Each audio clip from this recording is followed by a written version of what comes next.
Thank you for tuning in to this episode of the Real ResQ Podcast, powered by Vertical Magazine's Helicast. That's right, we are part of the Vertical Podcast Network on helicast.com, alongside the Hangars Z Podcast, the Helicopter Podcast, Valor Flight Crew Podcast, and Vertical MRO Podcast. Go check them out if you haven't heard them already. They are awesome. Now, a quick shout out to our sponsors for this episode, Precision Aviation Group. Their precision is the key to your performance. Check them out at precisionaviationgroup.com. Axness. Their mission, wireless intercom. Check them out at axness.com. Blue Drop Training and Simulation. Innovative training and interactive technologies. Check them out at bluedroppts.com. Ready Bar, the mission ready meal bar. Check them out at getreadybar.com. And while you're there on checkout, use the promo code RESQ10 for 10% off. And as always, a shout out to the realresqstore.com. Go there and get all the swag you need to help support this podcast. It's now time to get into our next episode. So here are some fun facts about our guest. He loves to find puffer fish when he's diving. He likes to catch them, take a picture with them, and then put his flashlight under their bellies. He hates losing board games, so much so that he makes his own Yahtzee cards that say, Darrell always wins unless he doesn't want to. And his favorite food is lasagna. Ladies and gentlemen, please welcome Mr. Darrell Detty. My name is Jason Quinn. I am United States Coast Guard Rescue Swimmer number 500. These are my rescues and rescues from those of us that put our lives on the line every day so others may live. This is the Real ResQ Podcast.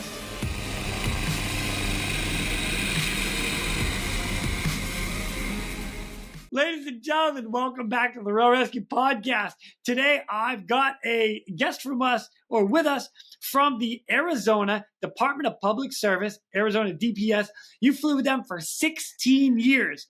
You're a pilot. You're a hoist operator. Ladies and gentlemen, Mr. Darrell Detty, a.k.a. Double D. Double D. What's up, dude? Brother, I want to thank you first of all, foremost, for the opportunity to do this with you. You spend your whole life, your whole career, and sometimes you wonder, like, man, will I ever be able to remember or talk about some of these things? Because you get back to the shack sometimes and all you want to do is take a piss or get a cup of coffee. You know what I mean? And then dude, 16, 20 years later, your career's over and you're like, shit, man, I didn't write anything down.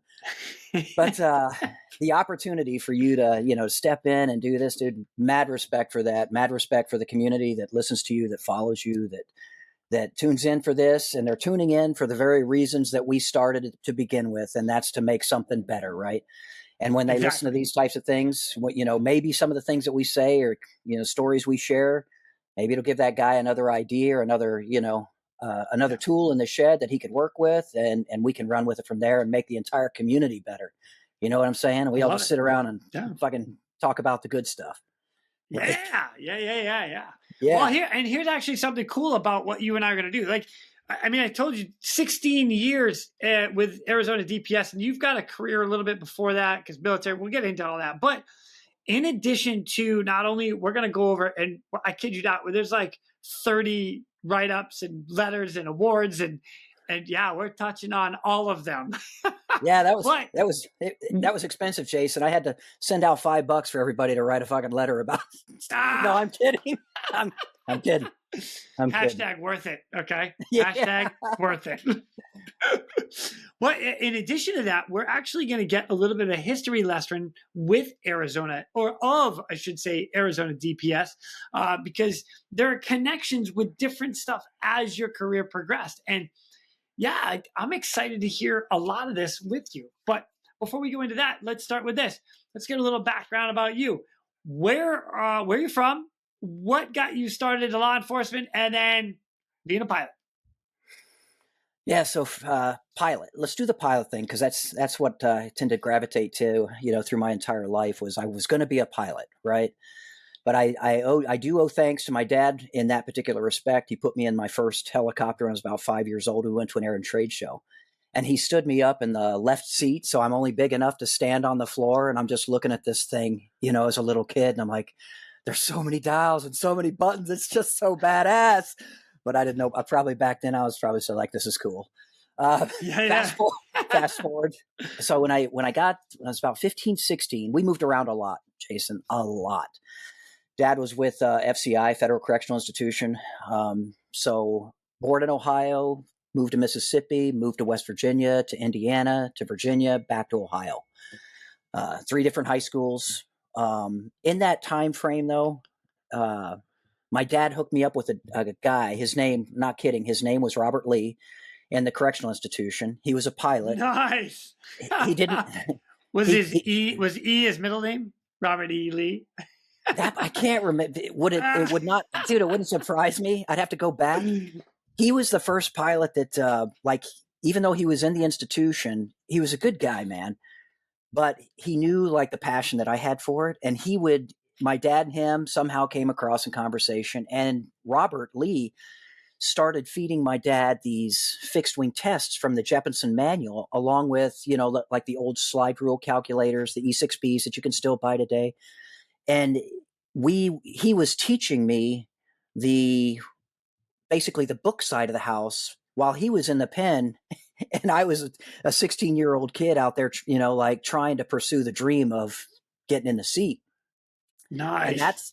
And dude, good guy, man. So if whatever he did, dude, just pardon him. Let's just, he's a good guy.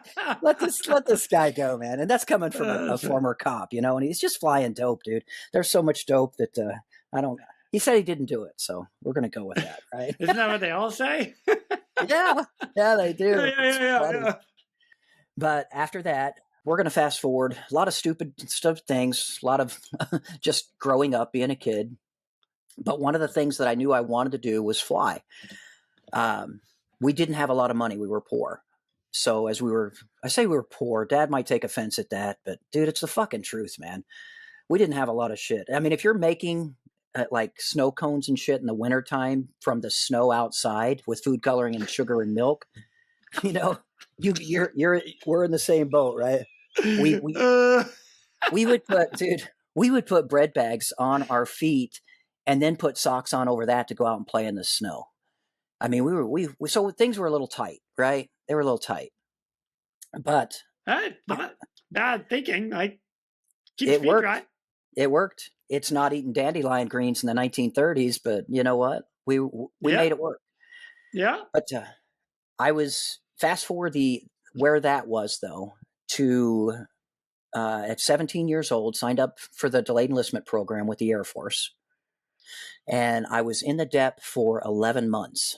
So I was 17 years. It's like 17 and a half years old, and I signed into the Air Force. I didn't actually get to go until October of 88.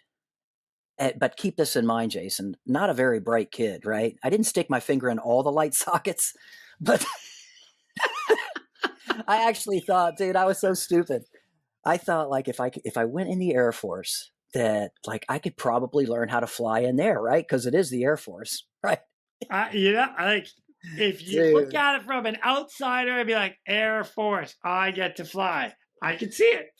It didn't work out like that, which is funny. But check this out. When I'm in basic training, and I was in really good condition, I was boxing at the time. My boxing trainer, shout out to Bob Busey, the guy basically best friend, better dad. Guy took care of me in regard to financial advice, how to save money. He would quiz me on I give you $20,000. What would you do with it? The guy was a phenomenal father figure to me. In fact, the way that I manage things to this day, I do that based on the information that I learned when Bob and I met, and how he slowly taught me about money. You know what I mean? It wasn't all of a sudden, here's 20 grand. What are you going to do? He kind of spoon fed me various types of investments over the course of several months, which led into a couple years. And then, hey, Darrell, here's $20,000. What would you do with it? So I wanted to branch off on this because this is important to me, because it defines of all the things of who I am and like how I came to be. Like that dude is the cornerstone of what is in front of you today. That is the cornerstone. And I say that because when I went in the Air Force the first time, because I went in the Air Force and Army, he wrote me more letters in 6 months than I got from anybody else the entire 4 years in the service. And they were always instructional, always supportive, always tutorial, always helpful, always like, dude, he was a master at this, but like, that he was a grandpa, he was a dad, he was a brother, he was a friend.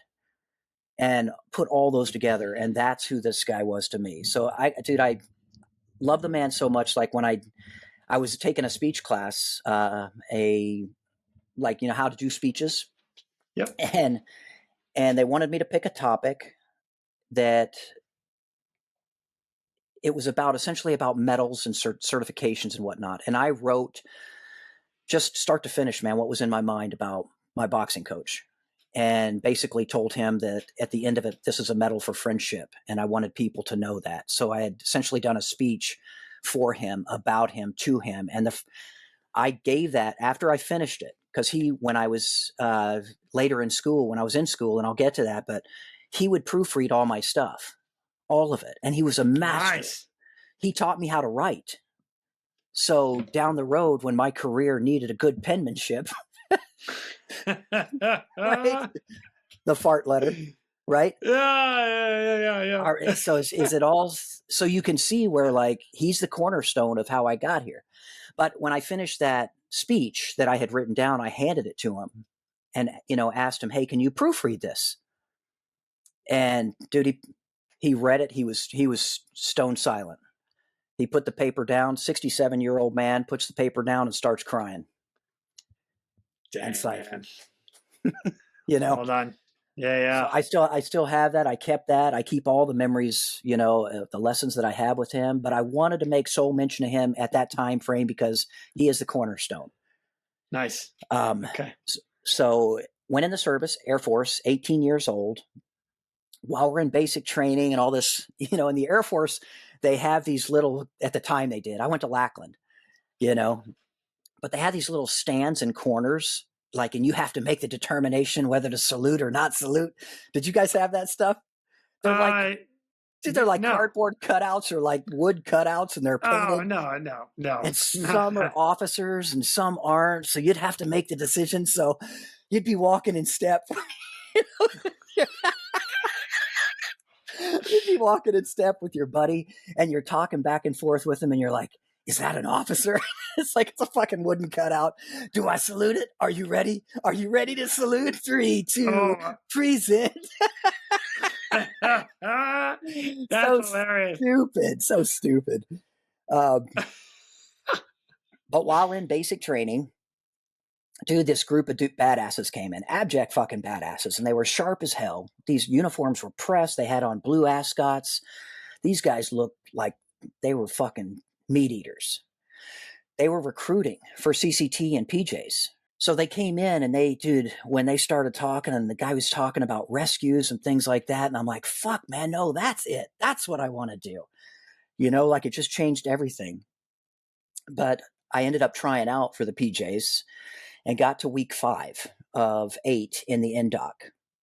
Sucked some water, failed to run, failed to dive physiology test, dude. It was piling on. You know what I mean? Yep. And we started with over 100 guys, I was the 13th team member, and I quit. And if you were, oh my God, dude. And talk about things that like mold you. It's happening. Everything's happening so fast. It's happening in slow motion, but it's happening, in warp speed. And guys, if you take anything from this, I'm going to ask this of anybody out there that's doubting that they can do it, that you can finish it. You can do it. You can do it. Damn it. Do it. Don't quit. Don't give up. It will affect you down the road. It's say that all the time. Dude, rescue swimmers are freaking badass. Throw them in, man. They'll go to work. It's fucking badass. But had you quit, Jason, like everything just probably looks like totally different. Right? And maybe it would have been good, and but I ended up quitting that. 2 guys quit after me, and then the team graduated with 10.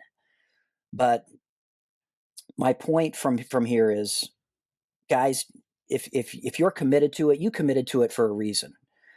You drive that train. You drive it. You drive the train until that fucking wheel falls off, and you drive it again until the other 3 fall off. And then you keep going, because if you do quit that, then you will not live the end of that in your own mind. It will always be there. It's an unfortunate in-law. It's a buddy that's there, that's with you the whole time, reminding you over and over again. And that can be good, or it can be bad. What are you going to do with it if, in fact, you did drive until all the wheels fell off? What now?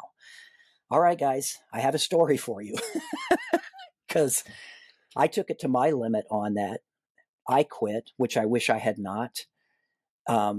But then went through my 4 years of Air Force, still in that ever perpetual pursuit of, I need to get in the seat now. Let me get back to that. So I did my 4 years, Jason. Started in the Community College of the Air Force. And so I started working on my associate's degree while I was in the Air Force.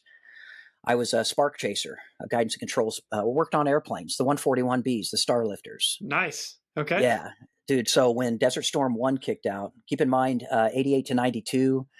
But when I say Desert Storm 1, we called it Desert Storm, right? Yeah, because Iraqi Freedom was like Desert Storm 2. Yeah, but correct.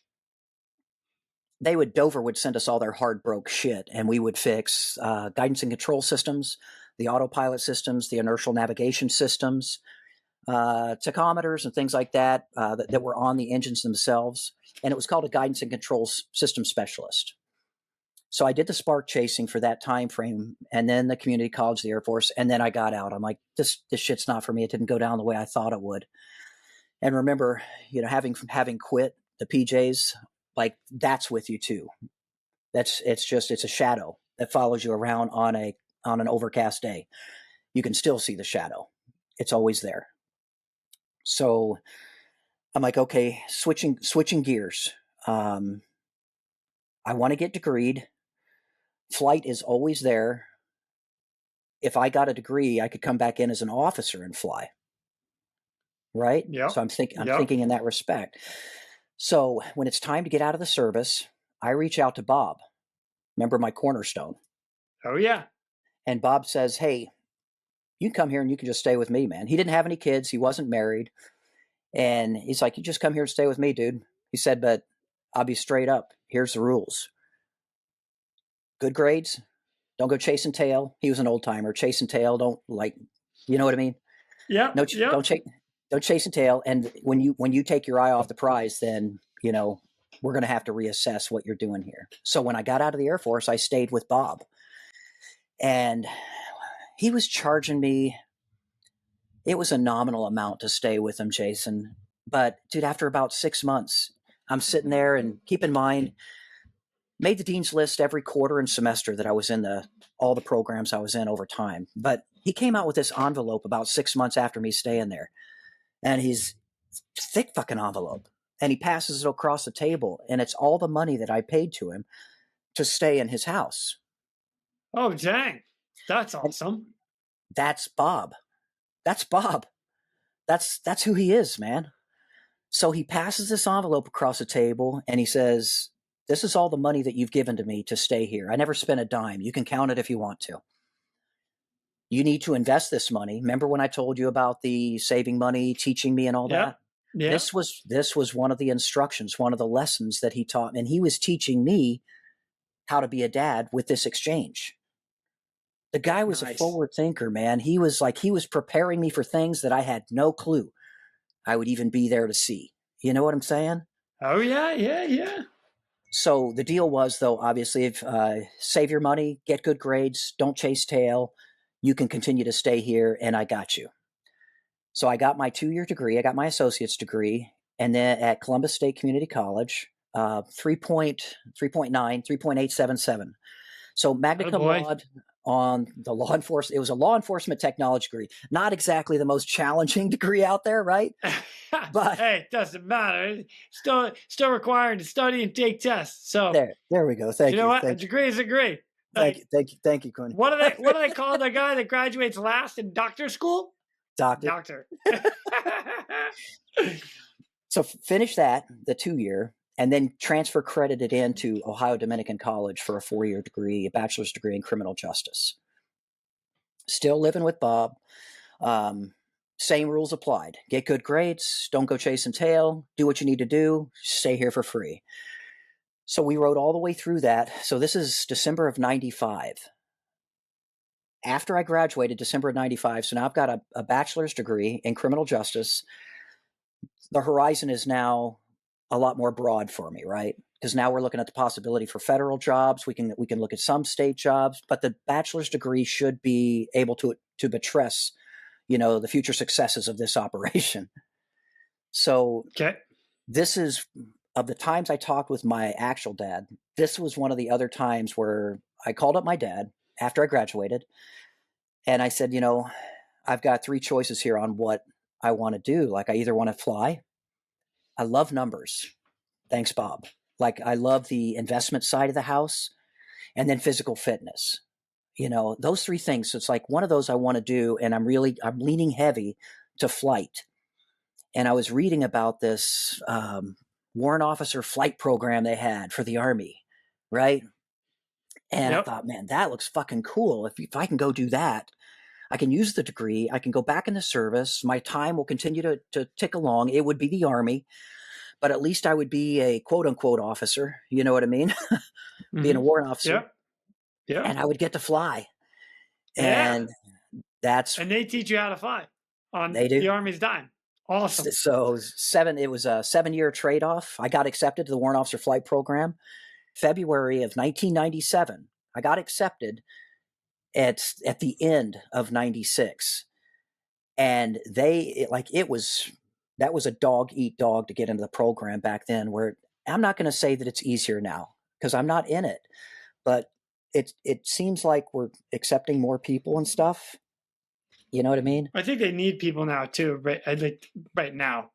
Yeah. At the time, like they were down, they were like, yeah. I mean, how it goes. The military goes up in waves. So all of a sudden we need a bunch of people, and then all of a sudden we don't. So, yeah, I get it. Yep. Dave Marama told me that because I told him I got rejected for age for a Coast Guard transfer from the Army to the Coast Guard. And at the time I have a master's degree in criminal justice. I was a standardization officer at the 1st of the 212th, like overseeing like 25 instructor pilots, whatever. I reached out to the Coast Guard for that transfer into the Coast Guard. Yep. And dude, I had a 3.8 or a 3.9 with my master's program, criminal justice. Like, things are, like, I feel like I'm a pretty good pick, for this program. I feel like I'll do you guys a solid. And they were like, nope, you're too old, man. You're like a year too old. You're 31 or some shit. I'm like, oh what? my God. But Dave told me later, he's like, the only reason they rejected you is they had their fill. They didn't need you. Right. But if they needed you, and it's, again, like how the chips fall, right? How the chips fall. Yep. But I kind of alluded to it while I was in the Army for those 7+ years. That was the trade-off. We got 58 Alpha Charlies in training, and then 58 Deltas, the Kiowa Warriors, got those as my first pick. So the reason I wanted Scout, so I went through the flight program, was now a W-2, get transferred over to the 58Ds, and I get Fort Carson, Colorado. So I got 58 Deltas to Fort Carson, Colorado. Well, at the time, they didn't even have the Delta models we needed. So when you got there, you're waiting for your aircraft to go fly.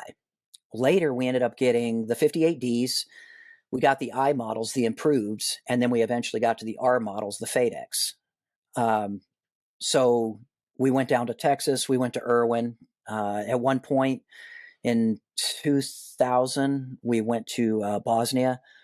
So you're just kind of bouncing around, you know what I mean, at different places and doing different training, It's funny. I got a little pin. They give you a little pin when you shoot a stinger from a helicopter. Oh, what? Yeah, really? I know, right? Yeah, I got a little fucking that's pin. funny. Yeah, it's on my Stetson, man. But I love it, dude. Got done with Colorado, and then went over to. I got my first pick again. I got 58 Alpha Charlie instructor pilot at Fort Rucker in TRADOC, Training and Doctrine. So for the 3 years, my final 3 years of the Army, I was assigned in Alabama. So it was interesting. Nice.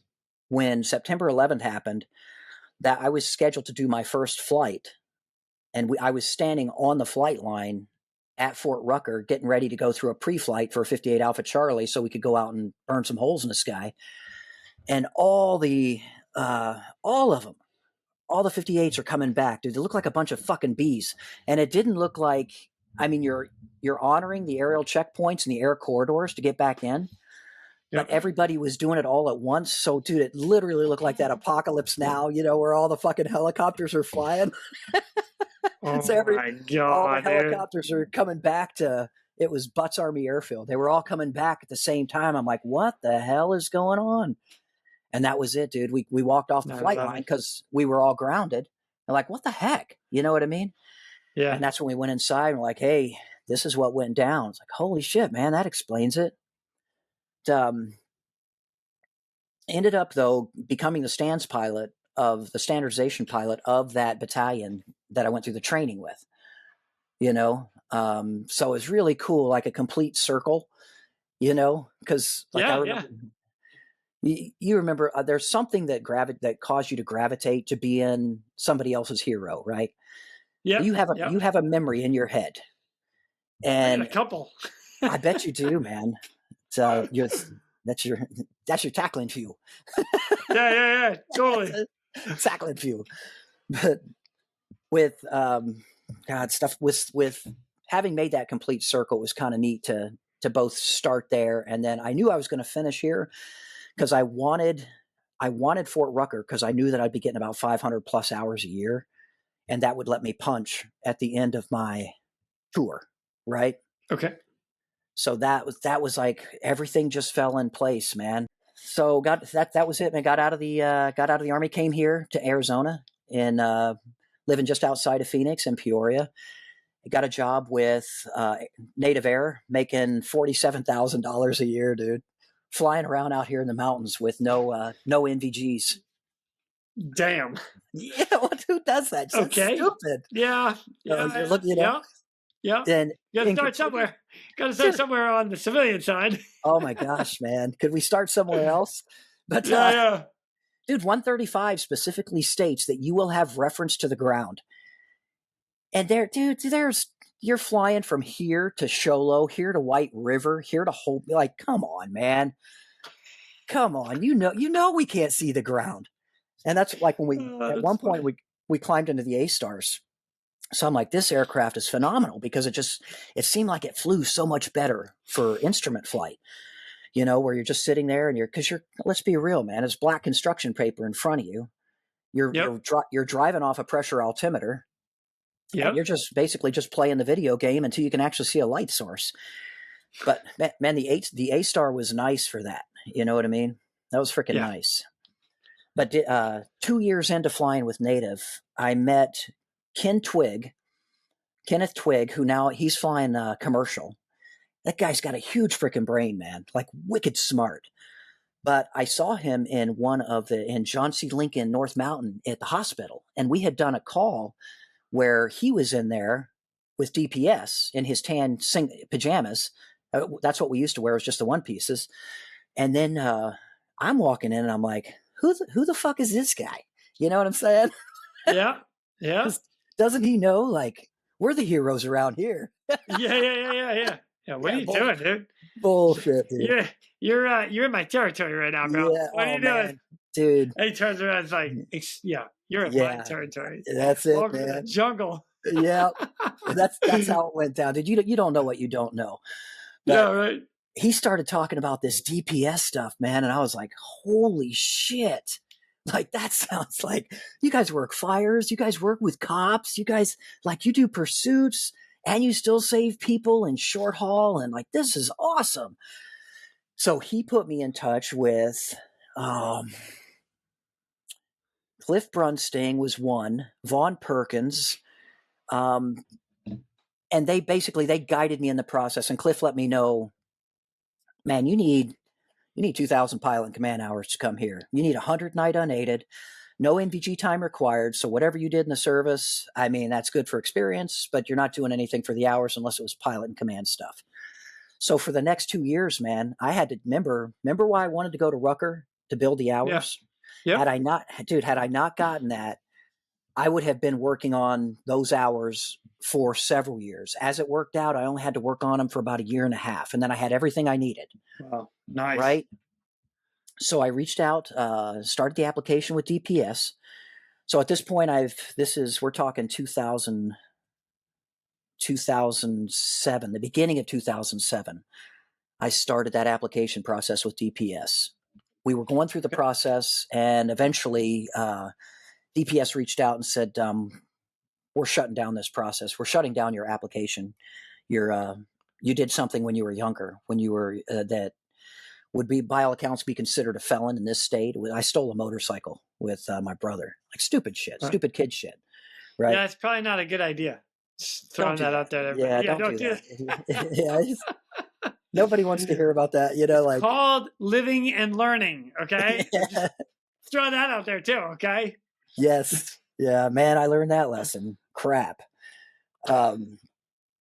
So what happens now? Remember Bob? Yeah. Bob taught me how to write. So I actually submitted a 2-page letter to Human Resources, essentially summating the person that I knew myself to be after gaining the experience that I have today. And I told them, that's not the person that's before you right now. You will get a different candidate. You're going to get somebody that's committed, that's devoted, that gives 100% to your program. And I will until the day I retire. And Stephanie Karoloff, she's in HR, Human Resources. She reached out to me, and she wanted me to put me in touch with the head of HR after they received this letter. And I can't remember his name. He signed that acceptance to get me back in the program. He wanted to know if I wrote the letter. And I wrote the letter. I mean, what are we doing with this information? Why? What do you care? And the reason he wanted to know was he was so impressed with the writing style, and that, dude, it wasn't me, dude. It wasn't me. This again, reaching in the goodie bag. This is where Bob taught me how to say the things that needed to be said and communicate them in a manner that could actually deliver perhaps the thing that you're missing in the conversation I'm trying to share, And if I can impart that little bit, then perhaps I can win you over to my side. And I'm not trying to con you. I'm trying to share with you and hoping that I can open up that little gate that just lets me in to say, hey, look, man, give me a shot. So right. Bob's writing style let that happen. They looked at that letter. The guy asked me, did you write it? Yeah, I wrote it. He was impressed with the letter, the writing style, what I had to say. At that point, him and I talked a little bit more. He opened up my application, and within like a week and a half, I was back in the loop and got hired with DPS soon thereafter. Damn, man. Legit. Yeah. That's cool. Dude, that's cool. all that's now it makes sense though. When I say that there are people that should be made mention, like if there's a certain rescue we talk about, Jason, like memories stand out, whether it's Eric Tarr, Russ Dodge, Jeff Lampert, Angela Rose, Rich Ellis. These guys they're fucking heroes. They are heroes, and they're silent heroes. They don't say shit. Someone like me with a big mouth has to come in and say, God damn it. No, you freaking killed it, man. Like you freaking killed it on this rescue, and I had a front row seat, but, you know what I mean? But these, and the names are in my head of all these guys are just, and gals that are just freaking phenomenal, man. And to this day, like Angela Rose, Eric Tarr, and I, we still hike together once a month. That's awesome. Oh, fantastic. Yeah. But it's funny. We'll tell stories and share stories, and, dude, it's like the family. We're still in the family, but we're not. You know what I mean? Yep. I get it. Yep. Still having the same conversation. You're just not You're not directly involved anymore. You're living vicariously through them. I get it. Right on. All right. Well, I'll tell you what, man. Congratulations. You are now hired with Arizona DPS. You are going through the steps. You get qualified. Do you remember your first rescue? We're going to divert real quick to thank our sponsors. Blue Drop Training and Simulation. Blue Drop Training and Simulation for equipping your team with essential training solutions, including highly interactive courseware and advanced VR MR simulation training tools. Explore more of Blue Drop's training solutions at bluedropts.com. Oh man, so I sucked as being a single pilot guy, right? So it took me a little bit longer, and Marty Adams let me know that. Marty Adams was my training pilot. He was up. Yeah. So it took me a couple check rides with Terry Miyachi. The guy's a whip. Big brain on Terry. He later became our aviation administrator. He was at the time our base supervisor in Kingman. I was assigned in Kingman, Arizona for 5.5 years. So in order for you to make it through or into this program as a pilot in command, you had to take a check ride with Terry. My first check ride, I blew it, right? I was flying with a Garmin 296, and I was trying to rely more on that because I was still using that stuff from the non-NVG times with EMS. So I'm concentrating more with my technology and less with the aircraft. I wasn't sure how we had the 530, 430 stack. So I kind of knew how it worked, but I kind of didn't. It was nice to have it. So I'm not really abreast of this. Suffice to say, man, at the end of my first check ride, Terry's like, bro, like, we got some work to do, man. Like, what are you doing? What are you doing here? So that's kind of funny. This first rescue was the first flight with him. It was my second check ride with him. I felt infinitely more comfortable. I had ditched the Garmin 296. I no longer flew with a knee board. I knew I had gotten into the aircraft and delved more into the electronics of it while it's static. So I learned more about how the aircraft, what are the components? What can I work with? What can I use?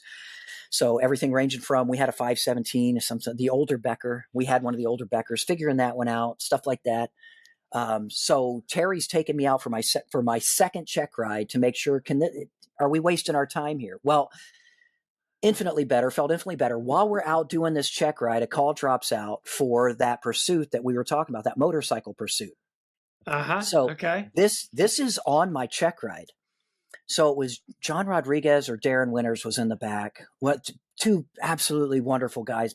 So the call drops out though for this single, and for the motorcycle that fled from cops. It got off of 93 northbound, and there was at least one unit that was behind this guy, but we're close, really close.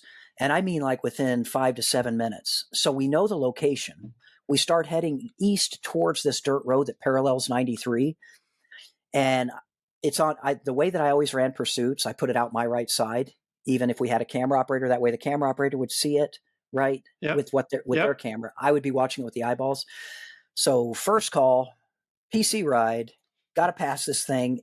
Dude, it was just like the training and everything else came into play, worked out really well. Put this guy out the right-hand side, just started following this guy northbound, this motorcycle northbound along the dirt road. And that was the first real call, you know what I mean? But my boss / supervisor / check airman was in the aircraft with me.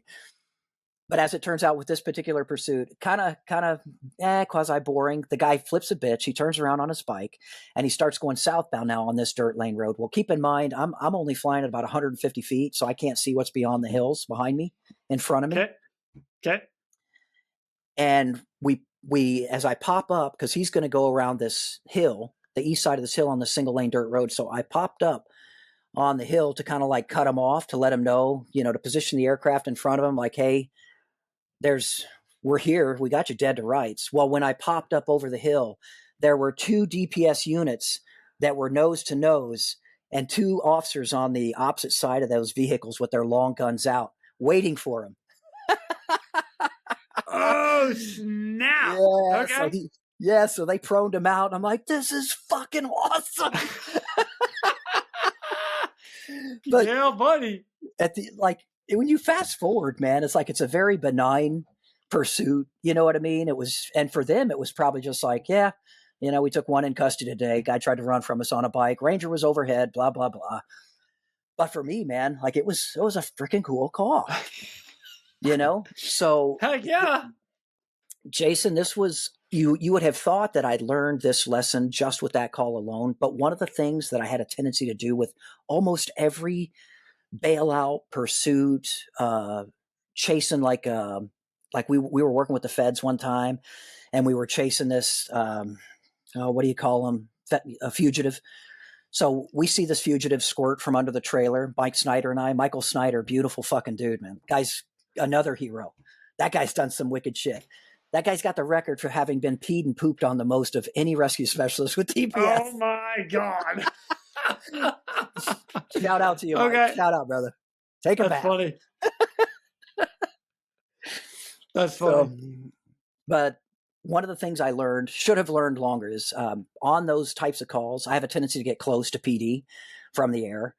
So I'll be 250 feet in the air, 300 feet in the air, and I'm hovering over the spot. And it's, come on, man. Our helicopter's noisy. Man, get that thing out of here. Yeah. So they had to ask me, hey, can you back out so we can make this arrest? It's like, yep. Got it. That wasn't that was not the last time that somebody had to ask me, like, could you raise your altitude? Could you back up, please? Could you get higher, please? Yeah. You're dusting the shit out of us right now. Thank you very much. Can be useful. Can be useful. Yeah. With the right person. Got stories. Oh, that's funny. That's funny. I actually have a little note here. It says Hollywood from that rescue or from that pursuit. So Hollywood, Michael Snyder.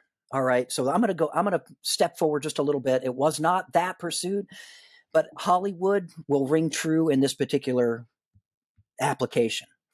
We got a request for Yavapai SO. One of those guys up there he had a personal vehicle. He had his duty long gun in the vehicle. He left his car to go do something, and two people got in his car and stole it. So in the state of Arizona, theft of a firearm is an automatic felony, right? So we've got this guy for theft of the car, and we know that there's a weapon in the car. We picked this pursuit up on Bumblebee, which is a dirt road that feeds up into Crown King. They don't like us up in Crown King. So, they just don't. Okay. Not the ones I met, but you're talking the residents. The residents don't really like you. You GPS guys. I got you. I got you. So we when we get this call, we hear about this one towing out. We pick it up in Bumblebee, and we see this Jeep going east to west along this single lane dirt road with a trooper behind. Well, at the time we were officers, with this officer behind him, following him. But it's a single lane dirt road, slick and everything. Dude, don't put your life on the line for this shit. It's a freaking stolen car, right? I mean, we all want him though, right? Yeah. But at this point in where I was and where I continued to stay, I can say this now, I loved the agitation side of the house with bad guy versus good guy.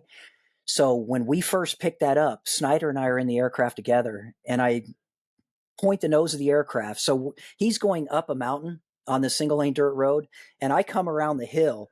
So I'm level to him, and I'm flying at him at about 60 knots. And I shoot straight towards the side of his car and then pop up and do kind of like a return to target on the left side. So I come back around. God. And Snyder's like over there where other people didn't pee on Snyder. Snyder's going to pee on himself because he's having such a good freaking time, man. He's having a blast with this pursuit. So we come back around. This guy comes around the bend, and now we're kind of like where we can duck behind the B pillar if we had to, like if a gun came out. So we're kind of in that position where we're just to the left side, driver's side of the vehicle, and we're paralleling him side by side as we're going up this freaking road. And I'm looking at him like, the fucking gig is up, bro. It's up. This guy continued this same call, though, to where we were another 40 to 50 minutes in this mission, Jason. We put out a shout out to our sister ship Out of Flag, and Bryce Bigelow came in. He comes in with his crew. we let them know, like, hey, we're not going to be able to, we're going to run out of gas. We're going to have to make a turn.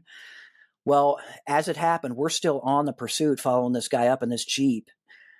Eventually, our sister ship comes in to replace us, right? So we peel off, and they pick up the pursuit just right behind us. Didn't miss a beat. So now it's just them talking to SWAT operators on the ground, the pursuing vehicles and things like that. So we go make a turn at Wickenburg, and we're talking about, like, God damn, this sucks, dude, because this whole freaking thing's going to be over before we even get back, which, I mean, whatevs, but I mean, that's the fun part, right? Yeah. So we get done with gas at Wickenburg, and we're still listening to the radio, and now it's starting to get dark, so we had goggled up. We can see where he's parked, like Bryce is parked, and he's nose pointed towards the mountain with his white light out. And we're like, what's going on, man? Give us an update. Well, the driver and the female ditched out of the car, bailed out of the car, went in separate directions, right? It's nighttime. So Bryce was able to stay with the driver. Kudos to him. He stayed with the driver, white lit on the driver. And we knew at this point we had a command post that was set up just about 4 miles away. So with Bryce staying on the target, white lighting where the bad guy was at, Mike and I popped over to command and picked up two SWAT operators. And then we came back in, we parked behind him, right? And he's doing the light wag. He's right here. Look for this color. He's right here. You know what I mean? So I put my light on the spot to confirm. And I said, this is the spot. That's the spot. You know what I mean? So he peels off. Okay. We scoot in, and I'm looking around. Eventually Mike and I say, okay, we've got him. So when we're looking at it, we're talking with the operators, like, man, I think we can get you in here. I think we can do an ingress into this spot. You guys can just go 10-15. You can put this guy into custody. So we talked it out, looked at the spot that we were going to do the ingress. We ended up coming in, ingressing proximal to the bad guy, right? And keep in mind, no weapons at this point were brandished. SWAT was well aware, like, if a gun comes out, then now it's your job, right? Protect us. Yeah, for sure. So we didn't get shot at or anything, came in, found a spot, inserted two, and we backed out, right? So now we're letting command know, like, we have two operators inserted to take driver in custody. So the guy fought a little bit and lost. We get him back in the aircraft, and then we take him over to command. Drop him off. We stay hot, take him over to command, and then go back up. And we were able to find the female. So Mike and I are up in that, like, at the top of that snow. There's a couple other guys. We were able to get her in the aircraft, and we took her back. And man, like, it wasn't good for your nose on that night. You know what I'm saying? Like, maybe those two were sweating bullets or something. I don't know, dude, but the freaking aircraft reeked where you're sticking your mouth. Oh my gosh. That's terrible. So we take him back to command, drop him off, go static, shut down. And again, kind of like the adjutant, I'm the great agitator. After I shut down, this guy's already been read his rights. He's leaning against the car. They have the females separated. Mike's over talking with the operators. I go and I walk right in front of the driver of the Jeep. And kind of, dude, I'm like 3 feet away from his face. Nobody else is around. It's me and him. I know that people are watching him. And I just look at his hands are behind his back. He's cuffed. And I just look at him, dude, and I start laughing. Just to like you just lost, dude. You're so lost. Like, it's like we were playing a game of freaking Monopoly together and you lost. Oh, that was funny, man. Oh my God, dude. The fun parts about that call, Jason, is this is one of the great things. I'm not going to say that DPS encourages reckless or irresponsible behavior, because they do not, right? They don't put up with that bullshit, but they let you fly the aircraft. You know what I mean? And there are times where you may use that aircraft as a motivator for someone else to just stop doing what you're doing, So in that particular aspect, with regard to Hollywood, Snyder over there screaming like a freaking 12-year-old schoolgirl, you know what I mean? It was a freaking blast. And you were, Mike. You were screaming. Say you were. Oh, that's so funny. That's awesome. It's why I love these stories. I get engrossed in all of them because they're just like, I love them. I love what we do as public, I'm going to call it public servants. We can call it that. Whether you're military, law enforcement, firefighter, EMS, nurses, I don't care. I love these stories. And this is why. You can't make this stuff up. And it's just so much fun. Dude, that was exciting. We have a good time. It was exciting. So, oh, man. And then, like, it's always a win, right? When you get to, you're walking away with that guy that thought he was going to get away with one. And it's like, yeah, I'm 3 feet from you now, and I'm just laughing at you, dude. Like, you lost. This is great. I love this job. Yep. Actually reminds me, like, my buddy Tony Puglia, so he's episode 199, right? And he actually talks about being in Hitron, which is like basically the gunners of the Coast Guard shoot out the engine and stuff. And one of his stories. Yeah, one of his stories. Like, okay, so he's like full bag of gas chasing this boat, and he's just laughing in the back. He's like, there's no way they're getting away. That is like, it's awesome. Dude, I watched that episode, man, and love those stories, man. And he's spot on. Like, you got this guy. You got this guy dead to rights, man. Now it's just a game. Now it's a game that I'm going to win. Like, what better game is there than the one where we actually win the outcome? Gas, full rack of magazines and ammo, filling the max. Let's go. I love that story, man. Yeah, I love that story. Oh, it's funny. All right, I'll tell you what. I'm going to start getting into some of the letters and some of the stuff that you earned while you were there. Again, 16 years. We have a lot to go over, but this is one of the ones that we're going to start with really right now because this is really cool. You received a letter from the family after helping somebody out in an ATV accident. And here's what this one says. Sorry, this is so late. A year, but I have now gotten your address. Thanks for the kindness, caring, and courtesy shown to me. The flight was smooth. The EMT was kind and knowledgeable. I am the old woman you picked off the mountain April 7th, 2009. Was took to Las Vegas Trauma Center after an ATV accident. Sincerely, Mara and Mary. And the little side note is there, sending a note that expresses how grateful I am for everything you've done. Man, I say it on this podcast all the time. Like, awards and recognition is phenomenal. But a letter from the family or somebody you've rescued means so much. Wow, man, that's cool. So what happened? So that was John Rodriguez and I. We get a call up on the strip. And, it's interesting. Being retired now, I can certainly appreciate it. But older people going out and actually doing the things that they wanted to do when they didn't have the time to do it when they were younger. And in this particular case, this older woman, the reason that I'd really like to talk about this is this older woman essentially did something that she had not done or, regularly and found herself in a bad way. What do you always say at the end of every podcast, though, right? Those in distress are praying for a miracle. They're going to get us. So they got John Rodriguez and I that day, right? And I think the most important thing is every person, every call, every time the phone rings, 72 years old, a 7-year-old kid that's lost in the woods, every time that phone rings and you get requested, this call included, you are that person's representative to your employer, to your state, to your governor, to everybody that's tied to that aviation administration, to everybody that wears that uniform or wears that gun.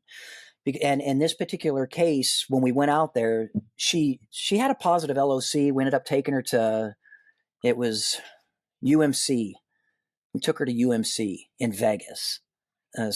But John stayed in the back with her. Utmost professionalism. And I think what's most important about this is, guys, you get into this type of job, there are going to be times where you feel like, man, another one, or maybe you're just not feeling it that day, man. Dude, make yourself feel it. You know what I mean? Make yourself feel it. I mean, you owe it to the people that you're going to come in contact with. You owe it to them that this is your chance to be essentially their representative, their hero. Give them the product that you would want your family member to have, or you would have when you go out there and you make those engagements. And with this older lady, we did that, with one of those first, because I started at the very end of 2008 in Kingman. That was one of the first calls, and one of the first ones where I got a letter back, and I thought, that's really cool. Dude, you're absolutely right. I'll take a letter over some stupid ass award any day, because a letter takes time and it takes thought. How many times do we see a guy get a freaking award or a ribbon or some bullshit, and there's zero freaking thought, and it's put on a copier that goes out to 10 other guys, and it's like, this is bullshit, man. Write a letter. So in this case, I absolutely agree. The letters pay dividends. Just that little bit of time, man, 3 minutes. That's 3 minutes you took out of your life, just to say thanks. When was the last time you did that? Just to say thanks. Yeah. But it's like I said, yeah. And from somebody that you rescued is another like part of it too. Because there's a connection. We right. But there's so many times where like, and it, like we all know it. You go get the victim, you go get the patient, you drop them off, you never see or hear from them again. It's our job is done. We've dropped them off, we're done. Yeah. And the fact that she went out a year later and sent you a letter to say thank you. I had to find your address. Man, that girl, she went deep. I'm finding these boys that help me. That's awesome. Good for her, man. Yeah. No, that's great. That's great. There's good people out there, man. There are good people out there. Hey, one more question about that one. It mentions you guys going to Vegas. Is that something you guys did a lot, like go to the Vegas Trauma Center? So keep in mind, it's location dependent and whether you're going for the level 1 trauma or not. So Vegas has the closest level 1 trauma to that area. Got it. Okay. So when you're up on, if you look at a map and you're up on the strip, you have to time this effectively as a pilot. Like, I need to be able to take a bag, get out there, facilitate a search, know my turnarounds, the times for turnarounds, know my bingo fuel, and always in the back of my mind have a backup plan. Like, where are we going if we get them? Right. And do I have the fuel? So Vegas we'd go right up Railroad Pass. You'd go past the dam, which I always thought was cool, man. You're flying right over Hoover Dam. So that's super cool. Yeah. We did when it was getting built, the bridge, the new bypass. We actually went for that. Yeah. For the grand opening. We actually took the aircraft up there for the grand opening. Yeah. But dude, flying past Hoover Dam and you're looking at Lake Mead and coming into Vegas, but you go right up through Railroad Pass and you're listening to McGovern or Las Vegas. You're listening to Vegas tell you what to do. And it's just like, this is so cool, man. Like, That is awesome. I went and saw the Lion King there, like. Yeah. I won $15 right in that place. Yeah, you are. Yeah, you are. I lost a lot of money there. I won a little bit of money there, and then I lost it all over there again. Welcome to Vegas. Oh, that's funny. All right, I'm going to bring you another one. Yeah, man. 27 October 2011, you get yet another letter from a family member, and this is what this one says. Darrell, able helicopter pilot, many thanks again for hauling me out of the Grand Canyon on Sunday, 16 October. The state of Arizona is lucky to have you. With warm regards, Bert. Dude, that's awesome. Again, another letter. Somebody going out of their way to send you a letter to say thanks. They're nice, man. They're good people, man. And this guy, he had a description as to, how did he get here, him and his buddy. And the night prior, DPS tried to get in there. But if you've ever flown Grand Canyon, Slot Canyon flying at night when there's no moon, the walls look a lot closer than you might think they are. So kudos to the pilot that responded the night prior. He took a look at it and he said, this one is not for me, So we did the first light extraction on that. When we came in, like I could see, like you're flying between spires on your approach pattern, some vertical spires on each side. And then your actual intended LZ, actually you're landing creek right, but the erosion in the canyon actually caused the shelf wall to kind of come up, so that when you shot your and out, so it's like an overhang. So, yes. Okay. So I could fully appreciate why that pilot said, nope, not doing this tonight. So the next morning, first light, when we made that approach, fly between the spires, shoot under the overhang, and then do the pedal turn. And this was before we had bear paws. And for those who aren't familiar, a bear paw is essentially it allows for that to keep the aircraft above through compression. Essentially, that shoe is already out, and it allows for more area to be covered when that skid comes down, because the bear paw is part of the skid now. So the bear paw will sit on snow, mud, soft earth, sand. Are you talking the plate in the back? It makes a bigger footprint in the back. Yeah, it's on the back of the skid, right? That's it. It almost looks like a spatula. Yes. Yeah. Yeah. Okay. Yeah. It's called a bear paw? I didn't know that. Yeah. I learned something new today. I'm excited. I don't know why they're called bear paw. Yeah. When we shot it in there, we knew we were picking up ×2 and a dog. But when we came in and made the pedal turn, we're in creek right. So we're in soft mud. So we're under that overhangs going above the aircraft. Darren Winters goes out, makes contact with these guys, brings them back. And each time we're adding a person into the aircraft or a bag or a dog, like the aircraft is settling a little bit more and a little bit more into the mud. So having said that, for the guys that haven't had this call yet, if you do find yourself where your skids have settled and you don't have a bear paw on your aircraft yet on the skids, we stayed idle. So the vibrations of the aircraft were continuing to just kind of like allow that skid to settle a little more. So once you're in that spot and you've got however much of that skid in the mud or soft mud or whatever, if you just tried to pick that aircraft up, you may find yourself you might need more torque than what you thought, because you're in a vacuum. The skid is stuck into that mud just like a boot on your foot. Yeah. So for the pilots, get it up to 100%. Just give it a little tail wag and kind of break that skid, the suction in that skid, and then slowly start to come up, and you'll save yourself the torque. But we took we took those guys right out. There. Yeah, for those guys that haven't seen, and for those, this works on ice too, by the way. If the aircraft was allowed to cold soak and the aircraft is sitting out on the tarmac, don't advance the throttle quickly, and because I had that happen once.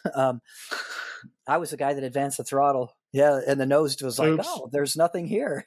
Yeah, just but to break the ice, we were in Piñon Canyon once in Colorado, and the aircraft cold soaked that night after we brought it back, so it was in frozen mud.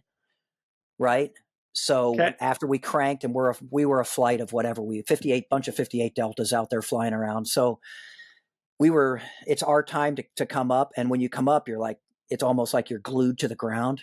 Just break the dirt around it, give it a little kick, and then bring the aircraft up. That'll help you out a little bit. Yeah. Maybe that'll help somebody out. Yeah. Nice. All right. There's like 5,000 pilots out there like, yeah, no shit, Sherlock. No shit.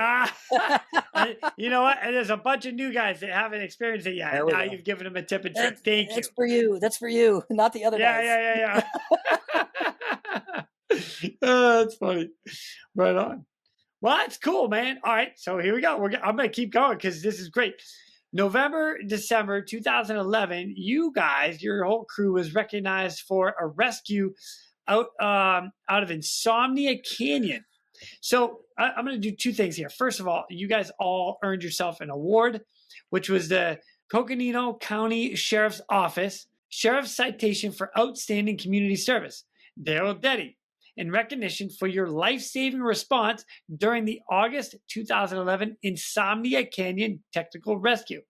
And this is a life-saving award. You also earned yourself a little pin with this as well. Shout out. Right? Yeah. So here is what the article says, and this is out of the digest. The title, 4 DPS air rescue members received life-saving awards. Recognition stems from an extended technical rescue operation in August.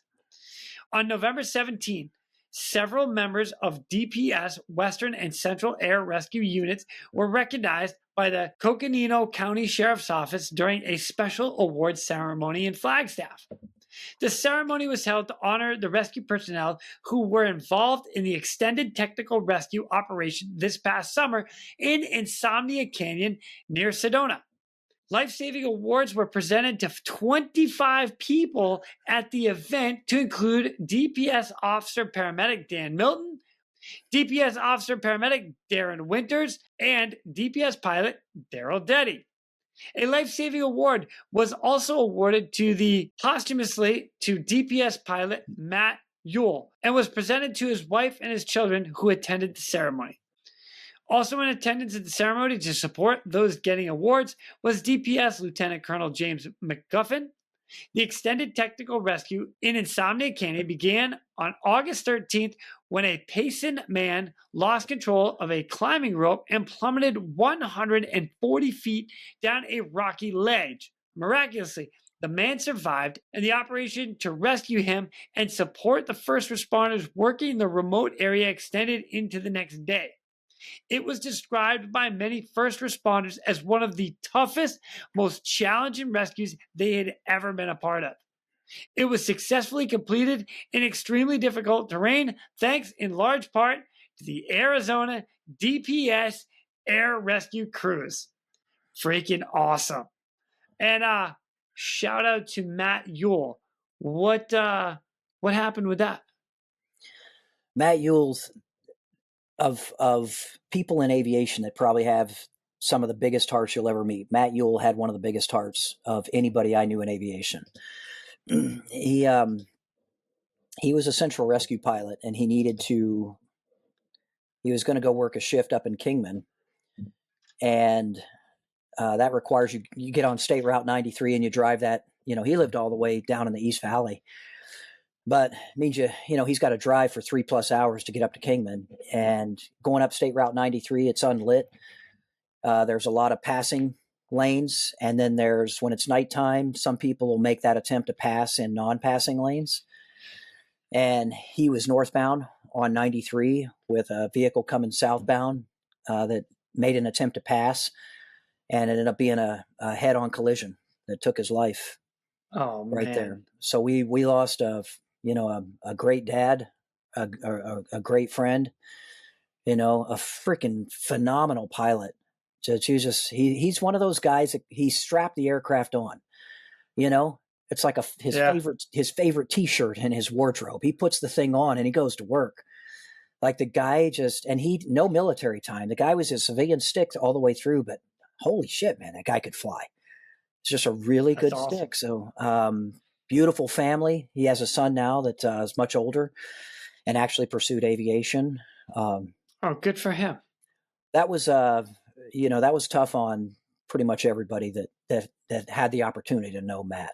Matt was just a great guy. He's not something like that should happen to somebody like that, but that was Matt, and he was participant to this particular extraction. It's that Insomnia Canyon, that well, let me say this real quick. And that is that, I'm glad we have an opportunity to recognize him here, and shout him out. And amen, man. I always want to try to remember those that we've lost, because it's important and they're never forgotten. And it needs to be reminded that they are not forgotten. Because some people think like, oh no, they forget. No, we don't forever forget. No, we don't. So to give you an idea, Matt Yule's picture is one of 4 pictures of individuals that we've lost in DPS in aviation related accidents. Matt Yule was added to that wall to never forget. But something else where we honored him in another way. We didn't have a DPS coin when I first hired on. So I talked with Terry, and Terry actually opened it up and let me design the coin for DPS aviation. I put Matt's badge number on the back of that coin to show him like this, he's one of us. We're never going to forget cool. you. Cool. So if you have one of our original coins from from about 2009, 2010, somewhere in there, you'll see there are 4 badge numbers on that coin, and Matt Yule's badge number is one of them. That's cool. So kudos, shout out to Matt, and all the hours that you didn't get to fly. You would have been so many more people's hero, man. And we all know it, Awesome. It's just, if you got a drink, man, give a drink to Matt. He's a good dude. Awesome. All right, so now let's circle back to the rescue. Dude falls 140 feet? Good Lord. So this is, I don't know the situation of his rope failure. Was it poor technique? But where he fell was in the mouth of Insomnia. He fell all the way, like we've been in boxes before, right? Box canyons, where there's one way in, one way out. It's surrounded on 2 sides by walls, and at the very end, it's just the end of the canyon. So he was all the way at the end of that canyon where this actually happened. So we get the call at Kingman, Darren Winters, and we were going to be first team in for this extraction. It was going to be a rappel into a packaging of the patient with a short haul flyout. Well, when we go over to, Darren and I go over to Flagstaff Airport, we strip the aircraft completely out because we're running real close to limits at that time of year, and combined with the winds in that canyon, strip out the aircraft. We get a repeller into the aircraft. We go through the brief. This is what we got. So now it's Darren and myself, and we have a rescuer in the back. We're going to go over and enter into the beginning stages of this extraction. So for those who aren't familiar with the short haul rappel concept, all of DPS's helicopters are not hoist capable right now. And back at this point in time, we were only doing operations with Bell 407s. So we would connect the ropes, we would rappel in, and then we would DC those rappel ropes, and then we would go to the belly and we'd do the extraction with a short haul. And that's how we used to facilitate extractions. Now, like I've been flying hoist for the last 8+ years or whatever, since 2017. So yeah, 8 years. Now things would have been a little bit different. 287 feet of usable cable, better lighting package, a little bit more power. In this case, though, we're pushing a 407 with, I believe, it's a C30R C47 engine. We're taking that to the mouth of Insomnia, and all I have to do is get the remaining quarter mile from the mouth, or from the entry point of the canyon into the back part of the canyon, and it's like a quarter mile or 0.3 of a mile, and we come in a position to basically go down. We've got overhangs on each side that kind of go up, so the rocks would be above you. Okay. But when we come in and I make that pedal turn in and I start scooting in the mouth, so now I'm under the overhangs, and a tailwind comes around and grabs the tail of the 407, kind of gives me a little rise in the nose. I pull a little bit of pitch to try and arrest. I went up and just about touched into a 12-second transient. So at this point, I'm trying to make this assessment. Like I've got three people in this aircraft right now, and I still have almost half a mile to go to get to the mouth of this thing. I have no wiggle room. I can't turn the tail of this aircraft. I have to get all the way into the mouth of this thing and then do a pedal turn against the wall. By the way, it's dark in this canyon. Like it's not nighttime dark, but it's canyon dark. The sun is on the west side of that. This is a canyon that goes up several hundred feet. So you are in just you're just in shaded area. So the rappel there's going to be no shadows for the rappel. There's going to be no shadows for the short haul. But we never even got that far, Jason. When the wind grabbed the tail, I pulled torque. I approached that limitation. I looked at Darren and I said, we're not doing this. We're not going to continue any further with this. We need to start facilitating ground-based and start making the inserts extractions and start addressing this from the ground while we try and figure out another air solution. Right. Okay. So that's as far as we got on this mission. But based on the information that we provided, kudos to Command Post on this. You get really good guys like Aaron Dick out there. That he's the search and rescue coordinator for Coconino County. Huge freaking brain, and the guy lives in his job. Like he cares about every one of those rescues. So it gives guys like that time to just switch gears and say, okay, look, this is what this pilot in command has stated at this point. This is where they're at. This is why they've refused it. Let's start doing rope riggings and things like that. So that was essentially the start of what later became like a 2 or a 3 day extraction out of the freaking canyon, where, dude, there was various rope, like ask Russ Dodge, man. There's all this rope stuff that went into it for like lowering to different shelves, and they still got to get this guy out. Matt Ewell actually did some of the insert extracts of individuals with the short haul to get guys in different ledges and things like that to facilitate that ground-based extraction. It was a lengthy process, but the guy ended up making a recovery from that. This article did end up making it into a like a hiking, like one of those magazines where it's like, oh, nice. Let me tell you about this. And it's like a multi-page write-up on Insomnia Canyon. So if you type in Insomnia Canyon Rescue and that particular year, you should be able to redirect to that article. But it talks about it has pictures, it has interviews, it has like all the stuff for this particular extraction. It was a process, man. Kudos to all those guys. Wicked amount of experience that went into getting that guy out of there. Crazy amount of experience. Man. So I have the article that you're referring to right now. It's in the Meridian, October 2011, the quarterly publication for the Mountain Rescue Association, Insomnia Canyon. And actually, you guys are like literally the first rescue they talk about on page 3. And it goes into some great pictures as far as what was there and like a little bit of the detailed rescue. I'm not going to read it all right now, but I will definitely have the link to this so anybody else can check it out. This is incredible. So I'll have this up. And if you're watching on YouTube, you'll be able to see some of it as we go through this. But man, well done to you guys all the way around, but all the crews and everybody involved. A lot of people.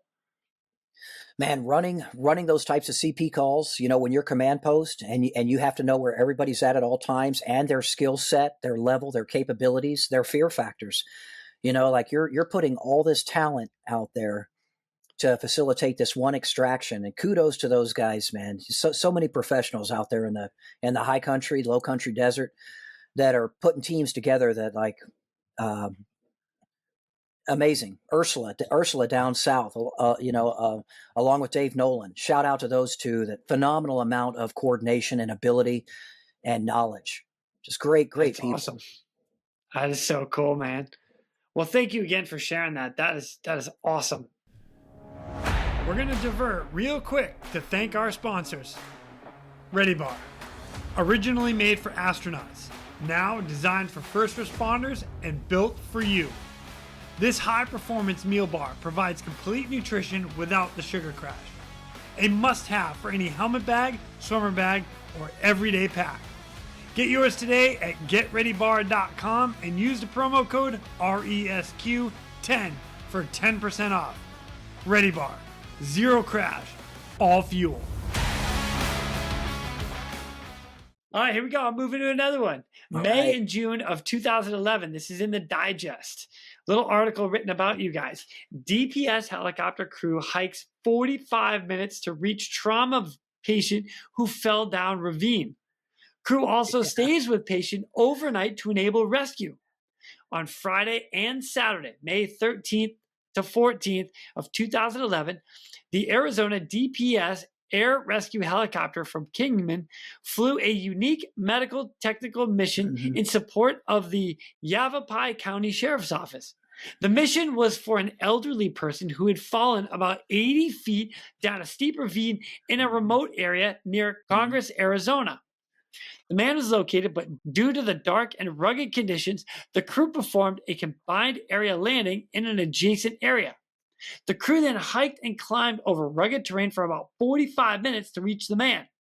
The crew essentially camped with the trauma patient overnight and took care of him until the first light technical rescue could be performed.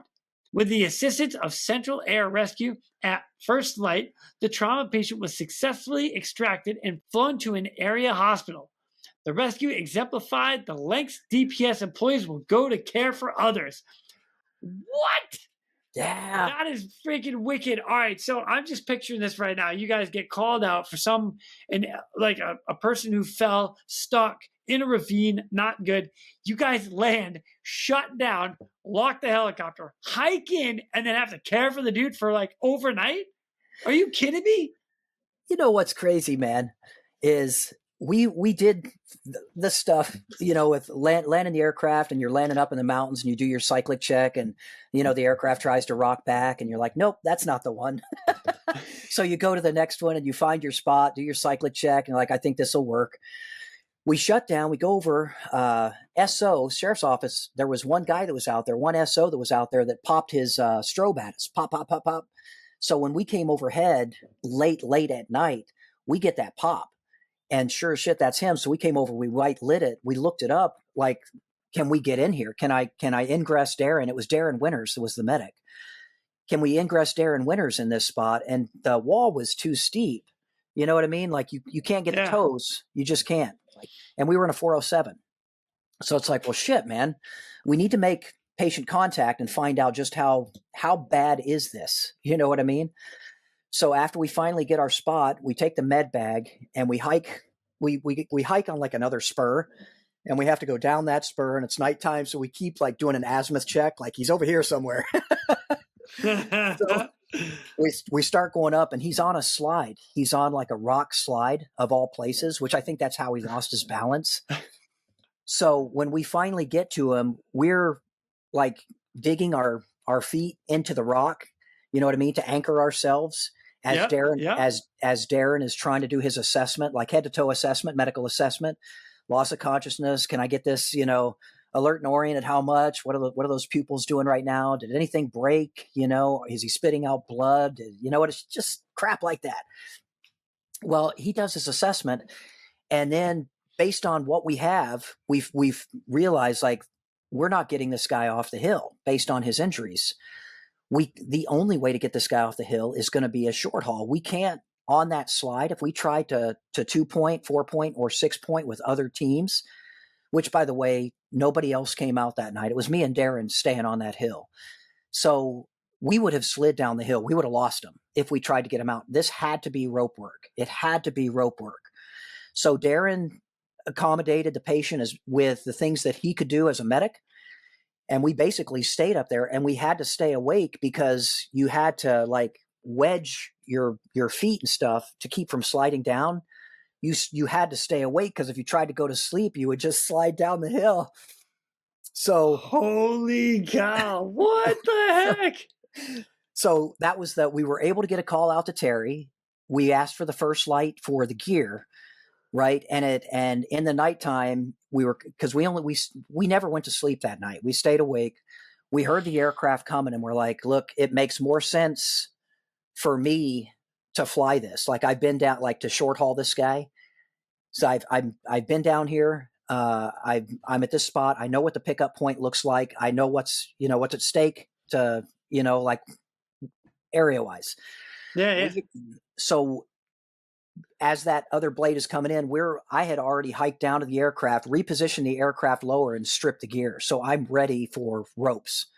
So when Central Rescue comes in, we're stripped out, ready to go. They stretch their ropes. We do our checks, and I go up and we short haul this guy off the mountain back to our own sister ship. So anytime you're using 2 airships on the same mission, you need to let your supervisor know.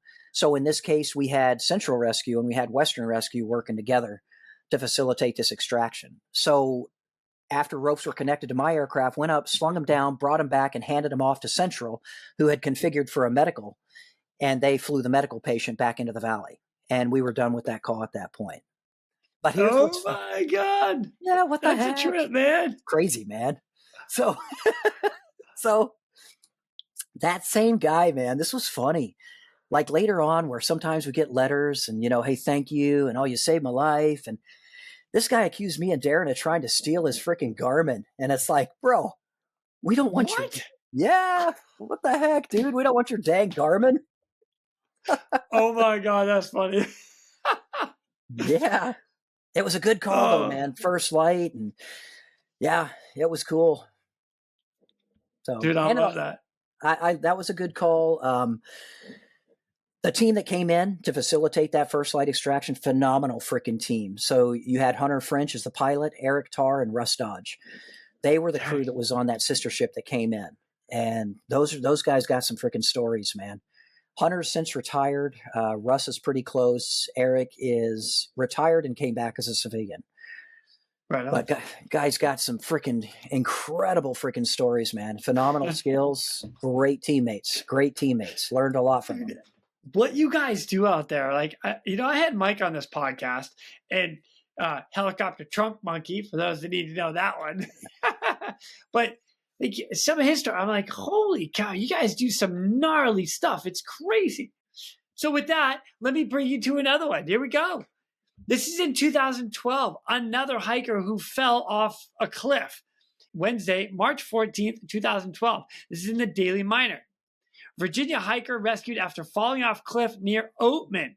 Man rescuer waited overnight again for a technical rescue team to reach them. Kingman, a 21-year-old Virginia man, and the rescuer waited overnight Monday on a 5-foot ledge after the man fell 30 feet down the side of a cliff while hiking outside of Oatman. The man and his friends were hiking when he fell around 4 p.m. on Boundary Cone Mountain, 2 miles outside of Oatman. The friends had called 911 on their cell phone after they were unable to help. The Mohave County Sheriff's Search and Rescue Team coordinated the rescue. A paramedic from SAR rappelled down the cliff and stabilized the man. A pair then waited overnight until technical rescue team could reach them around 7:30 a.m. the next morning. The man reportedly suffered a fractured leg and ankle as well as head injuries. Dude, what the heck? Hey, That's and awesome. so for those people that are like, yeah, it just sounds like a pickoff, right? Type up boundary cone in Oatman. Okay. And look at that rock. That's like 700 feet of vertical wall. So when they say he fell 30 feet, he fell 30 feet from his device. He was about 400 feet down from the top of the mountain and about 300 feet up. And he found the only ledge of all the ledges to fall in. Like, there's only one freaking ledge on boundary cone, and he fell in it, the lucky bastard. Like, He literally fell. So when they say that little 5-foot section, he got lucky. He just would have kept falling. Oh my God. Dude, so when he fell into that, Cliff Brunsting and Angela Rose had that shift the night prior. So they were doing the up downs on those teams. So they were inserting hundreds of feet of rope, from the hover ingresses to the top of boundary cone. So there was an entire rope rescue team on the top of boundary cone when we got there in the morning at 7:30 in the morning. They're all sitting up top. So Johnny pulls out his camera and he takes a picture of it. And you see all these guys sitting on the edge, waiting for us to see if we can do what we can do. When you look at the next picture, all you see is a continuation of the rope. The third picture is the ledge with the rope connected. And the reason that we couldn't capture it all in one picture is because it's a 700-foot vertical wall. So that spot he fell in is literally in the middle of that rock wall. Wow. So the night prior shift, they did, something like, hey, this is not helicopter work. This is going to be ground-based stuff. Let's start facilitating a team. They're going to have to start doing some letdown stuff and put some ropes together and get down to this guy. That's how this guy gets down, rappels down to him, hundreds of feet down to him, and gets on that ledge. When we come in the morning, Johnny and I stripped out the aircraft and we looked at this thing and we're like, what the heck? Like, how are we going to do this one, man? Because we didn't have a hoist. We were in the 407. So the belly hook is your starting point for a pivot, right? For an extraction system. Where if you have a hoist, it's right under that clutch, right under the wheel. Where with rope work, it's connected to a hook on the belly of the aircraft. So when we came in, the way that we did it was I got the aircraft as close to the wall as I possibly could. And so Johnny's watching the wall, he's watching our spot, and keep in mind we're fixed length rope. So I have to basically lower the aircraft down until Johnny says stop, and then maintain that blade right off the wall. And then Johnny swings the rope. He swings the capture ball and is able to swing it over to that 5-foot ledge. And the rescuer that was down there was able to get a hold of him. He made the connections while we're holding our position there. And so the next thing is pretty freaking obvious. After we tension this rope and this guy's coming off, he's going to pendulum hard, right? Yeah. So as soon as we come off that wall, you're going to have to continue with that momentum and just basically take that litter and just continue to let it just ride out away from the wall. And we'll fix this pendulum once we get clear of that strike. So, dude, kudos to Johnny on that one. John Rodriguez, man, he was able to sling that ball in, and we kept working that, made the connections, excellent communication and teamwork, got that guy off and flew him over to CP and handed him off. And that's kind of one of those ones where you're like, man, that like your legs shaking a little bit. You know what I mean? Like this one's tight, man. It's freaking tight. But able to get it done. Yeah, it was cool. That was cool. Dang. What the heck? One of the cool things about this in particular rescue of like Oatman pulling the Virginia hiker out after they fell is the Mohave County Sheriff's Office Search and Rescue Team gave you an award. And it says this: Mohave County Sheriff's Office Search and Rescue Sheriff's Special Recognition Award presented to Darrell Detty for your dedication and service to the Mohave County Sheriff's Office and the citizens and visitors of Mohave County. This is dated January 26, 2013. Well done, sir. Add that to the that in particular rescue. That's badass, dude. Yeah. That was I don't know why I do, man. To this day, I hope Johnny got one too, though. Johnny Rodriguez was he was the one that helped make that whole mission happen. He was the one looking. You know what? If he didn't, just give him a copy of yours. Just white out your name and put his name. Yeah, that's what I'm gonna do, man. Look, I used mine up for all it's worth here. This and 25 cents. Here you go, dude. You can use this now. Congratulations. It's all used up, man. Oh, that's funny. That's funny. All right, here we go. Ready? We're doing another one. Do it. This was I actually don't know the newspaper clipping that this was in, but here's the headline. Local law enforcement teams aid and rescue. Kingman Ranger, MCSO, search and rescue members pull injured man from north rim of the Grand Canyon. Kingman, Mohave County Sheriff's Office, search and rescue units, and the Arizona Department of Public Safety Kingman Ranger helicopter crew were called out to assist National Park Service rangers in rescuing a California man who fractured his leg while hiking along Kanab Creek in the north rim of the Grand Canyon Sunday afternoon. The law enforcement teams received an assistance call from the National Park Service around 4:30 p.m. Once the Kingman Ranger and MCSO search and rescue members arrived, the helicopter lowered a search and rescue member approximately 75 feet into the canyon to the injured man and transported him to the rim. The injured man had been identified as David Stockbridge, 59, of Martinez, California. He apparently slipped and fell while hiking in the area and suffered a boot top fracture to one leg. Dang. Nick. According to the Wilderness Medicine Society website, the injury usually involves fracturing the tibia bone in the lower leg mid-shin just above the top of most boots. The injury is the most common seen in skiers and snowboarders. And you got a killer picture, you guys, right here, looking out in the 407. Dude, what happened? This is awesome. Well, not for that guy, but for you guys. 75 feet into the canyon. What? Yeah, so they're expecting a miracle, right? So when we get this call, we knew that Park Service was on site with this, but their guy was not short haul rappel qualified. So we were the next game in town for that extraction out of Kaibab. So we had to pick up a rappeller, and this was actually Rob McEwen, who was the head of search and rescue in Mohave County. This was his first live rappel into a scene. So I don't know. It's like, if you look at that picture, can you tell we're in a slot? A little bit. It looks like you're actually next to just a boulder or a shelf, and then it looks like it just rolls past that, and you're in a canyon of some sort. It's kind of deceiving. It's a very tight box that he was in. So you had to nose it in, of course, and then rappel in, and then we would set up the capture ball for the extraction. So after the rappeller was in, we'd go back, we'd dump the rappel line, and then we'd come back and use the short haul to basically lift him up and out of that slot. So this was Rob McEwen's first live. We've done countless training missions together. This was his first live extraction. So it was Darren Winters as the person in the aircraft.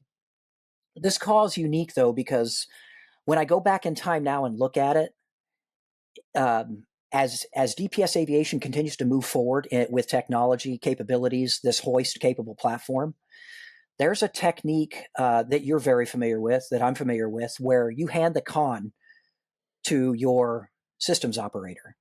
And the con, that person, that systems operator, will drive the aircraft to where they want it to. You just follow their instructions. And had I known then what I know now, I just would have gave Darren the con, because we were in that box. That way I could watch the wall, and Darren just takes the con and puts me over the target. But when versus you looking outside of the aircraft doing your standard long line of looking out the door and down. Exactly. So now let me paint this picture even more, right? So you're in that canyon. So you as a pilot are looking at obstacles to not run into something, not run the rotor disc into something, and still looking down at a sight. So I totally get that. So if you had your guy in the back giving you directions to where to go, you could be visually looking at where the rotor blades are going to be. Are we going to clip that cliff edge over there or that one over there? So you can fly and he can direct. Oh, so that would have been phenomenal. But Jason, in this respect, I practice what I preach. Years ago, when we came out of the 429, Mike Snyder and I were in a 407 and we had a Sedona Bell Rock extraction. It was nighttime. But rather than the utilization is getting low light time, rather than me try and VR fly next to this wall that's in front of me. Yeah. VR is visual reference. Trying to help those non-aviators. Gave Snyder the con. Snyder told me where to put the aircraft. Worked like clockwork, worked like butter. That's awesome. And, so teamwork that gained experience over time. So where am I going with this? For those guys that do have a short haul program, my recommendation is this. If you only have a rappel short haul capable program, I highly recommend, if you're not doing it already, practice with your system operator or your observer in the back, placing the ball, and have them tell you what to do with the aircraft, where all you have to do is maintain reference. And you will find that some of those tighter areas, if you train like this, you'll find that some of those tighter areas where you may need this technique, you're already trained for it. You have trained like a hoist operator and a hoist capable platform, but you're now working with rope. So you can take those techniques and you can merge them together and get the best of both worlds. Nice. Very nice. Yeah, buddy. That was a good call, man. So, well, let me get back into this call. So right now you're trying to do both. And then so the guy, your buddy rappels in, your medic rappels in. And then when he's down there, sets it all up. You still have 75 feet of like a long line to get out of there. So on a rappel, just keep in mind he rappelled in for that distance, right? Yeah. So Darren will retrieve all that rope into the back of the aircraft, right? Okay. Any of that rope that was utilized for the rappel, it's being retrieved back into the aircraft, doing a hand over hand to feed that and put it back on the belly floor, right? Yep. So then we'll take that rope and we'll go back over and dump that out, or we'll move it to the other side of the aircraft. Now it's time to get that capture ball and the rope ready for that. So we had already picked the rope length that we were going to use, and I think we only used 100 feet. And at that point, now again, it's VR where I'm flying into the slot, but now I'm looking down at the capture ball and trying to hand the capture ball to them in this slot. And then once it's hook in hand, then it's just basically a vertical up and out, and you just don't want to bang them off the wall like a ping pong ball or anything. Oh my God, dude. What the heck? That's awesome. The hoist is so much easier, man. So much easier. Oh, yeah. Yeah. Yeah. A little more maintenance on the aircraft, but worth it. I know, right? Oh, dude, good job, you guys. Like, all you guys. Team effort. And in that respect, Jason, one of the things that I always say and have always said when I train people, and as I was, went eventually from being low time guy to middle time guy to high time guy, the better you are, the better we are. And never forget that you are on a team. Never forget that you're on a team. So when there's good and bad that comes out of this operation, buddy, it gets spread like peanut butter on a loaf of bread, on a slab of bread, that we are all on this team, So as you continue to improve your skills, freaking phenomenal, dude. You're making us look that much better, Yeah. So just remember that the better you are, the better we are. This is about teamwork. It's good stuff. There's no eyes out there. There are no eyes out there. You're not doing this shit solo, and even if you are doing some type of rope rigging or extraction, your teammates are there with you. I mean, they're rooting for your success and longing for that extraction to pull you out and get you back on terra firma. This is a team effort. Love it. And with that, here we go. Ready? 2012, a personal locator beacon, and you got a letter from the office of the governor with special recognition. Be it here known to all thee that Janice K. Brewer, governor of the state of Arizona, do hereby offer my sincere appreciation to Darrell Detty for your service as air rescue pilot with the Department of Public Service, Western Air Rescue in Kingman, Arizona. Your dedication and commitment to Arizona's public safety and security is truly admirable. Your leadership sets the foundation for best practices and procedures for our first responders. On behalf of the citizens of the state of Arizona, I thank and commend you for your admirable service.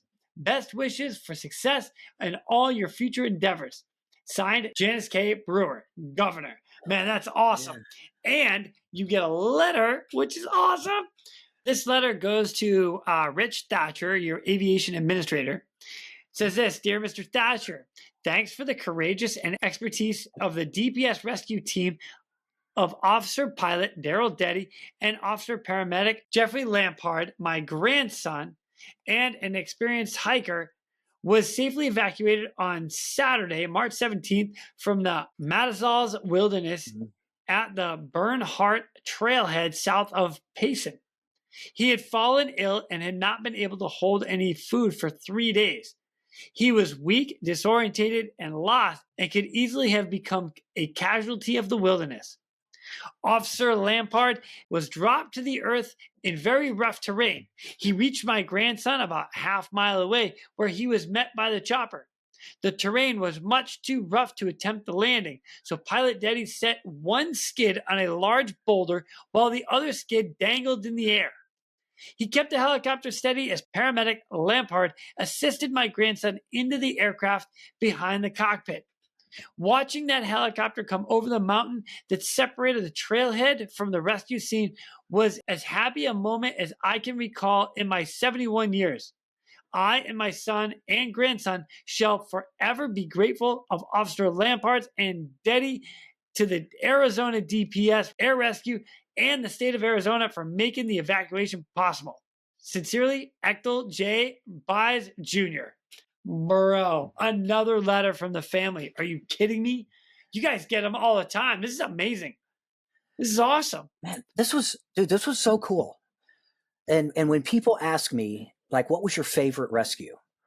Like, this was not one of the most technical or complicated, right? But okay. Check this. So this old timer has a grandson who wants to hike Barnhart Trail. And the grandfather's absolutely adamant that the grandson will have this PLB before he does the hike, a personal locator beacon. Yeah. And yes, we can, like, you can hear, so you'd hear that on the 21.5 or hear it popping through your direction finding system. Pew, so pew, pew, that's pew, it. Pew, pew. I love that sound. Love that sound, man. Get me all excited. Get me all excited and shit. Launch him. Launch him. Like I can fly now. So oh, it's great. So Grandpa gives his grandson this. It finally arrives, and then this kid goes out and does this hike.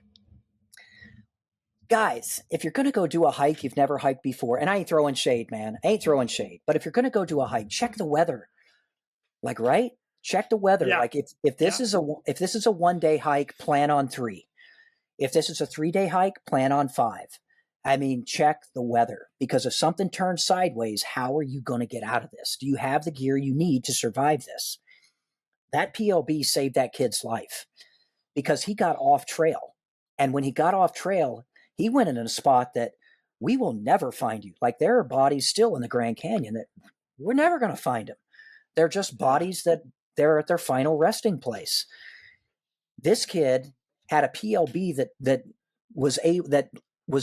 air was able to get essentially directly overhead, and when they pop with that light. So he's Oh, so he's got a strobe light PLB. Nice. He's popping that. So when we got this call initially, we got it through Maricopa County, who found that mark. They found that mark and they gave us generalized lat longs. So when we came in the next morning, because this was a first light, it was going to be a first light because that night a snow system was coming in and that kid would have been fucking dead. So when we came in, we went to the generalized spot, and with that lower light, we were able to get that signal in addition to the sound of the PLB. So when we actually went back to the command post, okay, we've got him. So far, all Grandpa knows is that this helicopter keeps going out and coming back, and I still don't have my grandson. what is going on here? Nobody's really like sharing too much with them. You want to be careful how much information you share with the family when you're in this type of situation. Yeah. When we head back out there with the aircraft stripped out, so we're completely stripped out, we scoot up into the box where this guy's at, and there's no place to put him. So we go down canyon and find a spot to like generally put the aircraft after a cyclic control check, flight controls check. And I was like, this will work. You know, it's not like the time that like Russ and I, we went out one time for a body recovery, and we put the aircraft on a slope. I did the cyclic check and the aircraft rocked back. So I know. So shoot. Dude, on that call though, I called 2 people over and had them sit on the toes of the skid. And then I did the cyclic check, and their weight was sufficient to keep the aircraft essentially pointed nose up, right? The tail wasn't going to fall back. So after, you know, they came over, they sat down. I'm like, here's your task. I need you to sit here. Don't get off this spot. You're keeping this aircraft from falling backwards. So they did. They sat on the freaking toes of the skids and waited for us to finish what we were doing, because we had shut down. And Russ Dodge was doing some rigging to actually get the person up on a sled, and then we'd take control, load them in static, and then fly away. They stayed on those toes until we cranked. It was freaking awesome. Oh my God. In this case, though, the cyclic check was good enough. You know what I mean? We're not going to fall back. So I shut down and went on a handheld while Jeff Lampert, Grumpy Santa, he starts pushing his way up to where he knows his kid's at in the mouth of the canyon. So as he's continuing up there, I just keep doing a check. Are you okay? How much further in are you? Because I don't know the terrain on the ground where he's at. So it takes him a bit of time to like hike up into that spot. When he's about 2/3 there where we think, you know, he should be getting closer, I go ahead and crank. I go ahead and start the aircraft, get it airborne, make another shout to Jeff to say, hey, look, man, I'm coming up your way. I just want to let this guy know that we're coming to him. So this is where this mission, it makes it the coolest. And it's so simple, it's silly, but as I scooted up into the mouth and I got closer and closer, I see him like pop up between 2 like 6 feet rocks that he's kind of between, that he's using as shelter, wind shelter, and a windbreak. And he leans on one of the rocks. And so I'm looking at him, eye to eye contact. He leans on one of the rocks and he holds up his PLB to let me know, like, hey man, like I'm the guy you gotta come and get. So my hands are busy. So dude, I just, as I'm looking at him, I just kind of give him the nod, like, we're here for you. That's all I could do, is just nod. And dude, after I gave him the nod, man, it was like you could see an energy going back in this dude's body. Like it made the hair on the back of my neck stand up. Like this guy, where he would have given up before, like that's all done. He's going to go home. He's going to sleep in his own bed. He's going to eat a hot meal. He's going to hug his grandpa again. It was so freaking cool, man. Hair on the back of my neck stood up. So to do the extraction though, I stayed there, backed out. Soon after that, Jeff went in, made contact. I'm now waiting with the blades turning, and Jeff's telling me what he's got. Are there any types of medical issues with this? Are we going to have to do any type of rope work with this? Is this guy completely ambulatory? This guy could actually walk, not injured, and could actually walk to an extraction point. So when I hovered back up there, I'm like, this spot will work. This spot should work. And it was a boulder where Jeff was able to kind of like step up and then step up and then step up. And then they both did that together, came in, did the egress. So when we popped over that hill the last time, the only thing Grandpa knows is this aircraft's continue to come back. So when we get to the CP and his grandson comes out of the aircraft, dude, imagine that sense of relief. You know what I mean? Yeah, for sure. That was that call. Like, tears coming to people like, oh my God, they're alive. Yes. Yeah. Oh yeah. Yes. Very cool, man. Very cool. What a great rescue that is. It just felt, dang, man. What do you say at the end of these podcasts? You know what I mean? Yeah. So on pray for a miracle. There it is.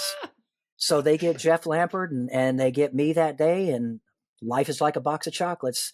And on that given day, man, that was a good freaking call. That was a good call. It's cool. You know, reuniting a family. What a great promotion and shout out for a personal locator beacon. Yeah.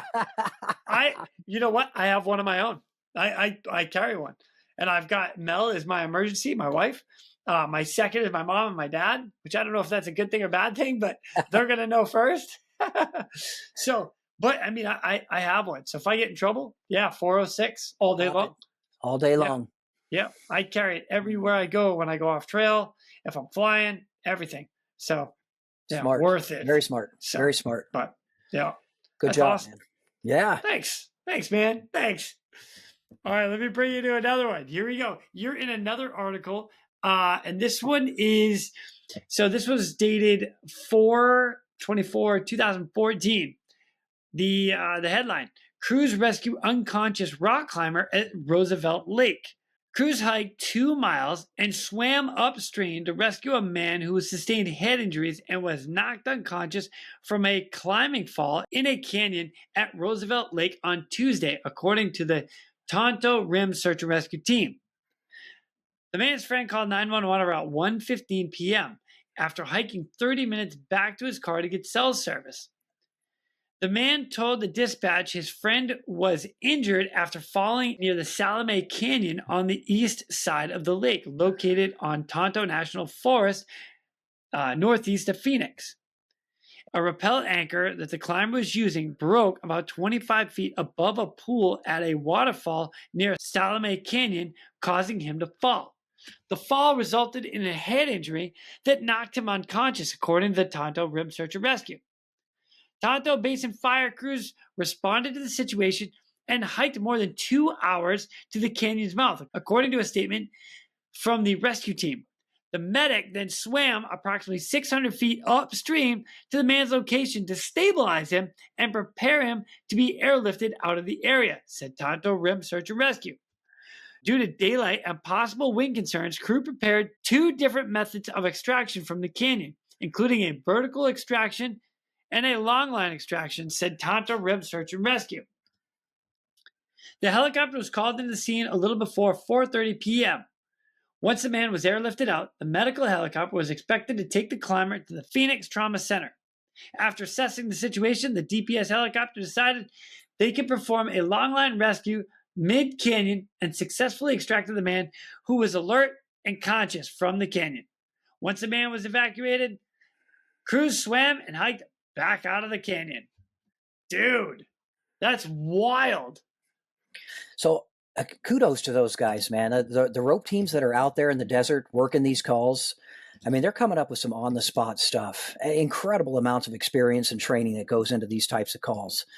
In this case, when you heard them say that they were planning on both a vertical pull-out, essentially to set up a rigging system that would have them remove him upward, there was that option. When we came in on this, I sent you a video of this. This is a Salome Canyon rescue.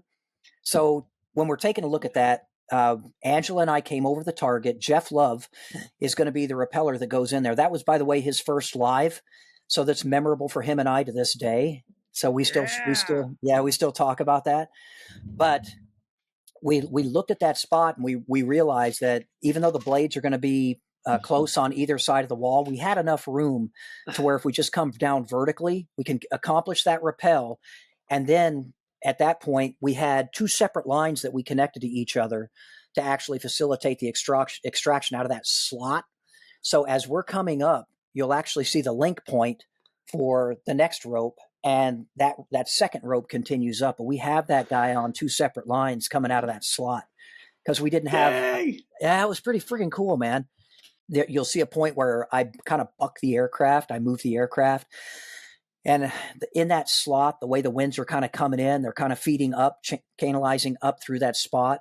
If you see that aircraft buck, that's just a correction where I put that instant correction in. Like, I don't want this aircraft to go any further in that spot. That's why you'll see the aircraft buck. A little bit of a sloppy technique, but I mean, that particular case, we came up, we got the job done, and Angela working the back there. I've loved working with Angela, just a phenomenal crew member and phenomenal person. She made the call easy. Jeff made the call easy. It was all like the teamwork. The teamwork was stout, so a great great couple of people that I got an opportunity to do that call with. So thanks to both of them. And again, back to both those guys. Say thanks for keeping me safe for all the calls that we had together, because there were a lot. Yeah. Oh, that's sick.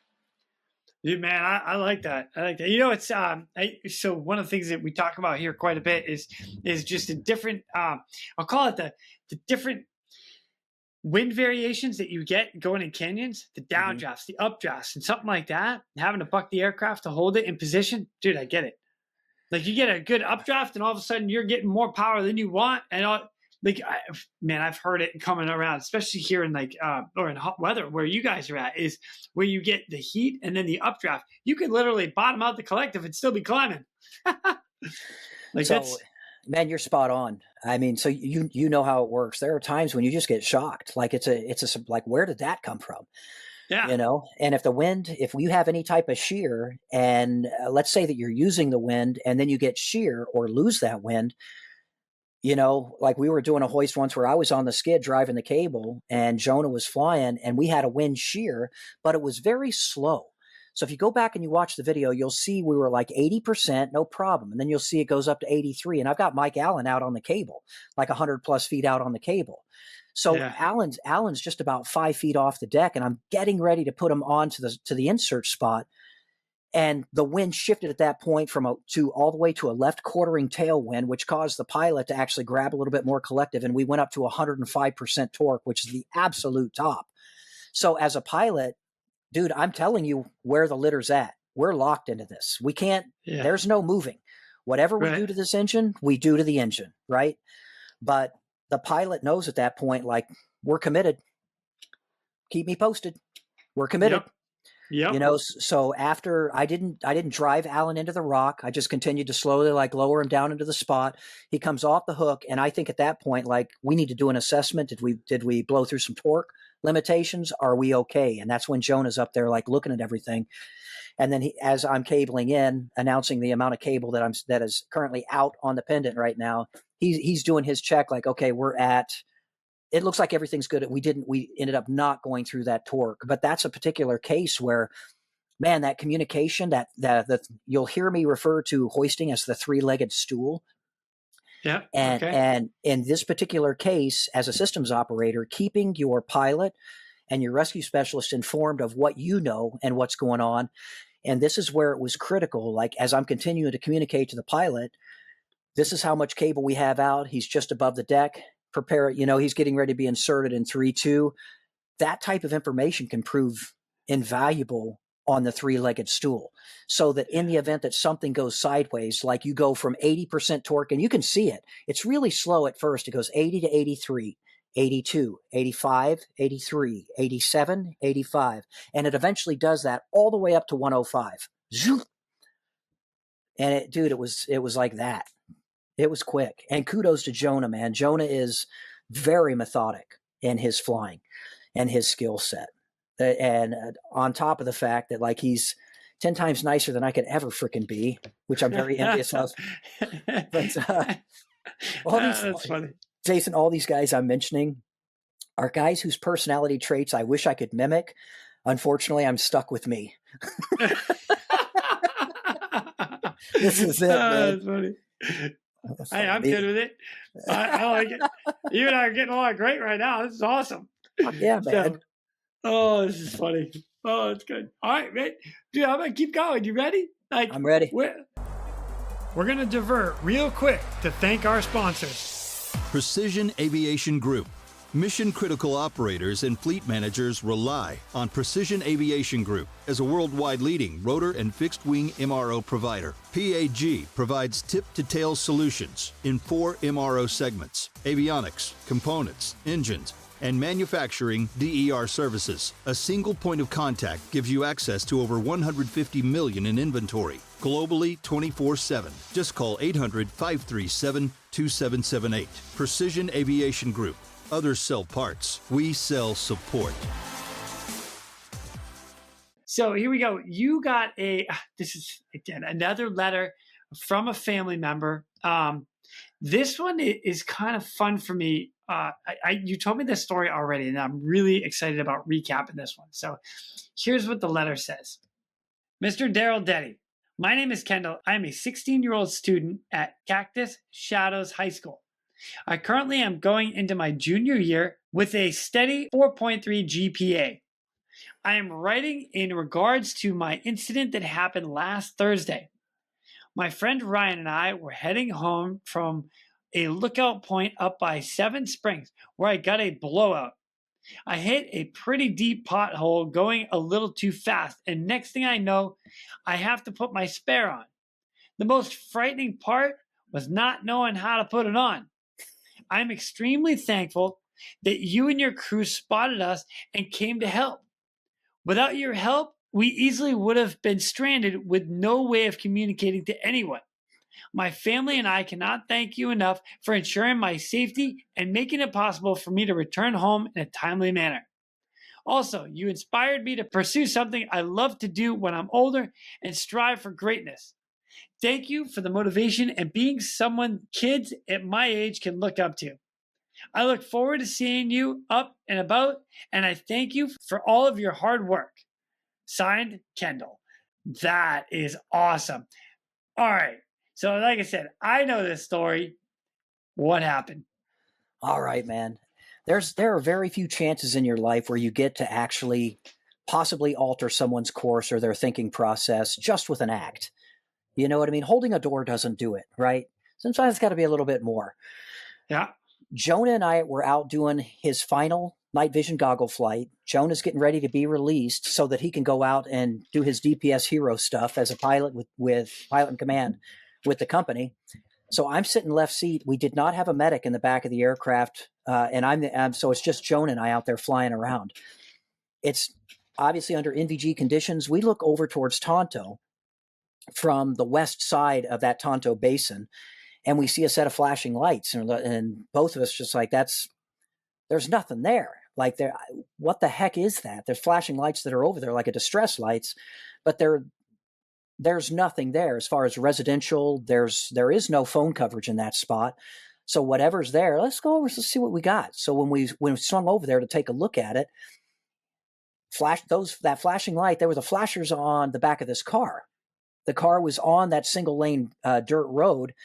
And when we came overhead, we looked down and we see two people on the right front section of that car outside of the vehicle, and with the car with the flashers that are on and nothing else. We got nothing else to go on.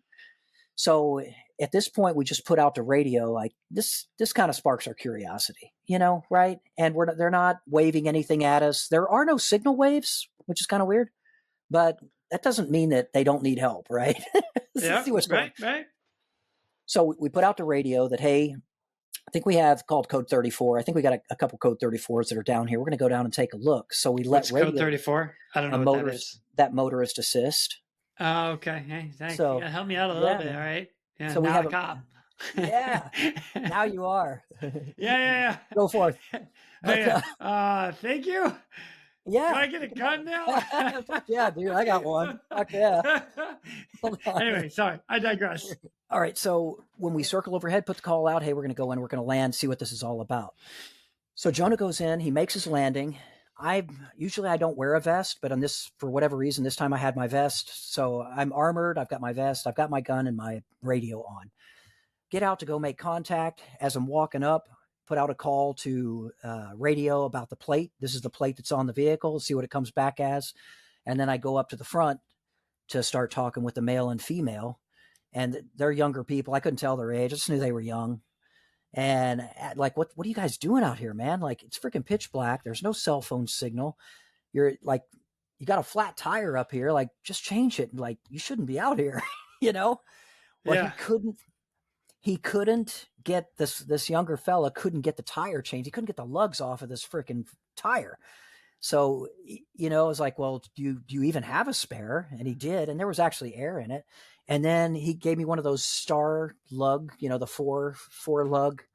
Uh-huh. So like, as I'm trying to freaking change these lugs, man, the whole right front section of the car is like coming up. And then finally the lugs finally freaking break, like they break. Yeah. And able to change the tires, find out a little bit more about them. She's 16-year-old. He's 17 years old. They're probably like a couple or something like that. You know what I mean? Dad wasn't sure like exactly where they're at. So after we got this tire changed, we're going to assist in getting you guys out of here and making sure that you get back home. So went back to the aircraft, relayed everything to Jonah. Jonah in turn got the aircraft airborne, and then we utilized that as an addition to his training. He basically white lit the forward section of the road in front of him as a security measure for them as they're continuing down the single lane dirt road with their headlights, but with an aircraft now escorting them out all the way through the road system. So what was interesting with this, Jason, is that she was not a real pro cop type of person prior to this engagement. And that her dad had told me that this had been a life-changing moment for her as far as her perception. And take this back. Do you remember when we talked about customers and customer service? Oh yeah. This only further supports that idea that you never know who you're going to get, how they're going to think about you, what they're going to say, or how they're going to feel after the engagement. Be the best version of yourself, make that exchange, and then let the rest fall, right? And in this particular case, you could tell from the letter, dude, she was like, we influenced a 16-year-old girl's idea enough to where she literally sat down and put pen to paper and wrote us a freaking nice ass letter. The dad was nice enough to reach out and say the same stuff. What a great call, cool. Man. It was, it's like a great community service call. I love the fact you just kind of landed on the road and walked over. Hey, what are you guys up? Hey, you need help? Good. Now, all right, reverse that for a second, okay? Darrell, you and me, we're going to be that 16, 17-year-old. Like, I'll be the 17-year-old boy. There's a helicopter with a cop walking over there car. Yeah, right? Like, oh, shit, man. Her dad called. I am so screwed right now. Oh, the best thing that 17-year-old boy probably saw was that I was not the dad coming to kill him. Yeah, right. I'm going to survive. I'll survive this day after all. Oh, man. That's a little kind of funny, but, like, yeah, it is. Yeah, dude. I got daughters. So I can I'd be sweating it, dude. If I was that 17-year-old. Oh, right. I'd be sweating it, man. But God, that's funny. I'm freaking cooked. Right? Yep. Oh, but the fact you guys are landing to go do something like that, that's just epic. Not like totally outside of hey, let's go assist. So Jason, one time Darren and I landed, and the cop that we landed for on State Route 93, he had 2 felony warrants in the car, and his battery was dying on his handheld radio. So we landed. When we came over the scene, we circled over the scene to show the felony warrants that were in the car. Like, hey, he's not alone. He's not by himself. We're here with him. So when I made that pass right in front of, from left to right, driver's side to passenger side. I made it right in front of the car and low, like, snap the blade in front of him. Like, he's not alone, dude. Don't do anything stupid. So then we came back, we landed behind Garland, and then Darren went over and gave him a radio. We waited for him to get 2 in custody, and we left. Yeah. Hey! I know, it's freaking weird. Oh, it's so cool. Dude, it's neat, man. The job is neat, man. If you've never thought that you could see yourself in this job, I never thought I'd be doing stuff like that. The guy that failed out of pararescue in his 5th week, scratching his head like, man, I'm such a fucking loser. And then look at that, man. Fast forward, like, you just don't know, man. Keep your nose to the grindstone. Keep doing what you need to do. Get the job done. And someday, like, next thing you know, man, you're helping out your brothers and sisters on the freaking road. We're all wearing the same uniform, badged up, and freaking making things happen. It's freaking exciting, dude. It's exciting. So fun. And then you get to tell me all the stories. I like this. I like Love this it. a lot. Awesome. Which brings me to another one. Here we go. I can't stop any of this. 10/3/2018, you got a letter or certificate of appreciation. Apache Junction Police Department Certificate of Appreciation presented to Trooper Darrell Detty. On June 22nd, 2018, you and members of your team assisted the Apache Junction Police Department in the location of a missing person. This person had been missing for over 5 hours in the desert area during extreme heat of above 110 degrees Fahrenheit without water. Your team assisted in locating the person and without hesitation loaded him into the DPS helicopter, and flew him to a local hospital. Your actions in a team effort most likely saved his life. This award is presented in recognition of your outstanding support to the Apache Junction Police Department and your dedication to community. Thank you. Oh my God, dude. I love this stuff.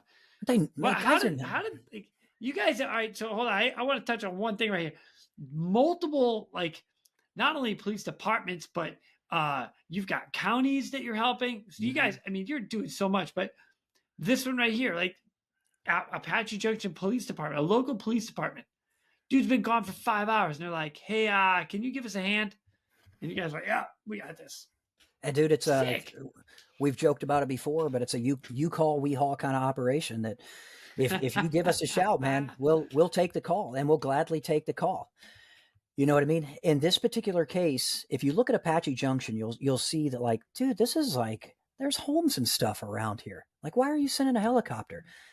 Jason, I have 2 stories that stand out. This is one of them. And the reason is, this guy, he was under the influence or something, and I'm not sure of what. I'm not a DRE. I'm not a drug recognition expert, dude. I'm a pilot. So where he was, like, he was in this aqueduct and, like, completely invisible from where ground searchers were even looking. You can't run a dog in that heat. A dog will only give you about 5 to 10 minutes. It can't take that Arizona heat. The dog will overheat. So you're down to visual at this point, or helicopters, right? What you can see. So when we came over and we did that search, this was one of those times where the helicopter actually found the target. So when we saw where he was in that aqueduct, he was down there basically cooking. Like, he had no water on him. There was no water around him. I don't know. None of us know how long he's been down in this spot, but he's cooking. We know that.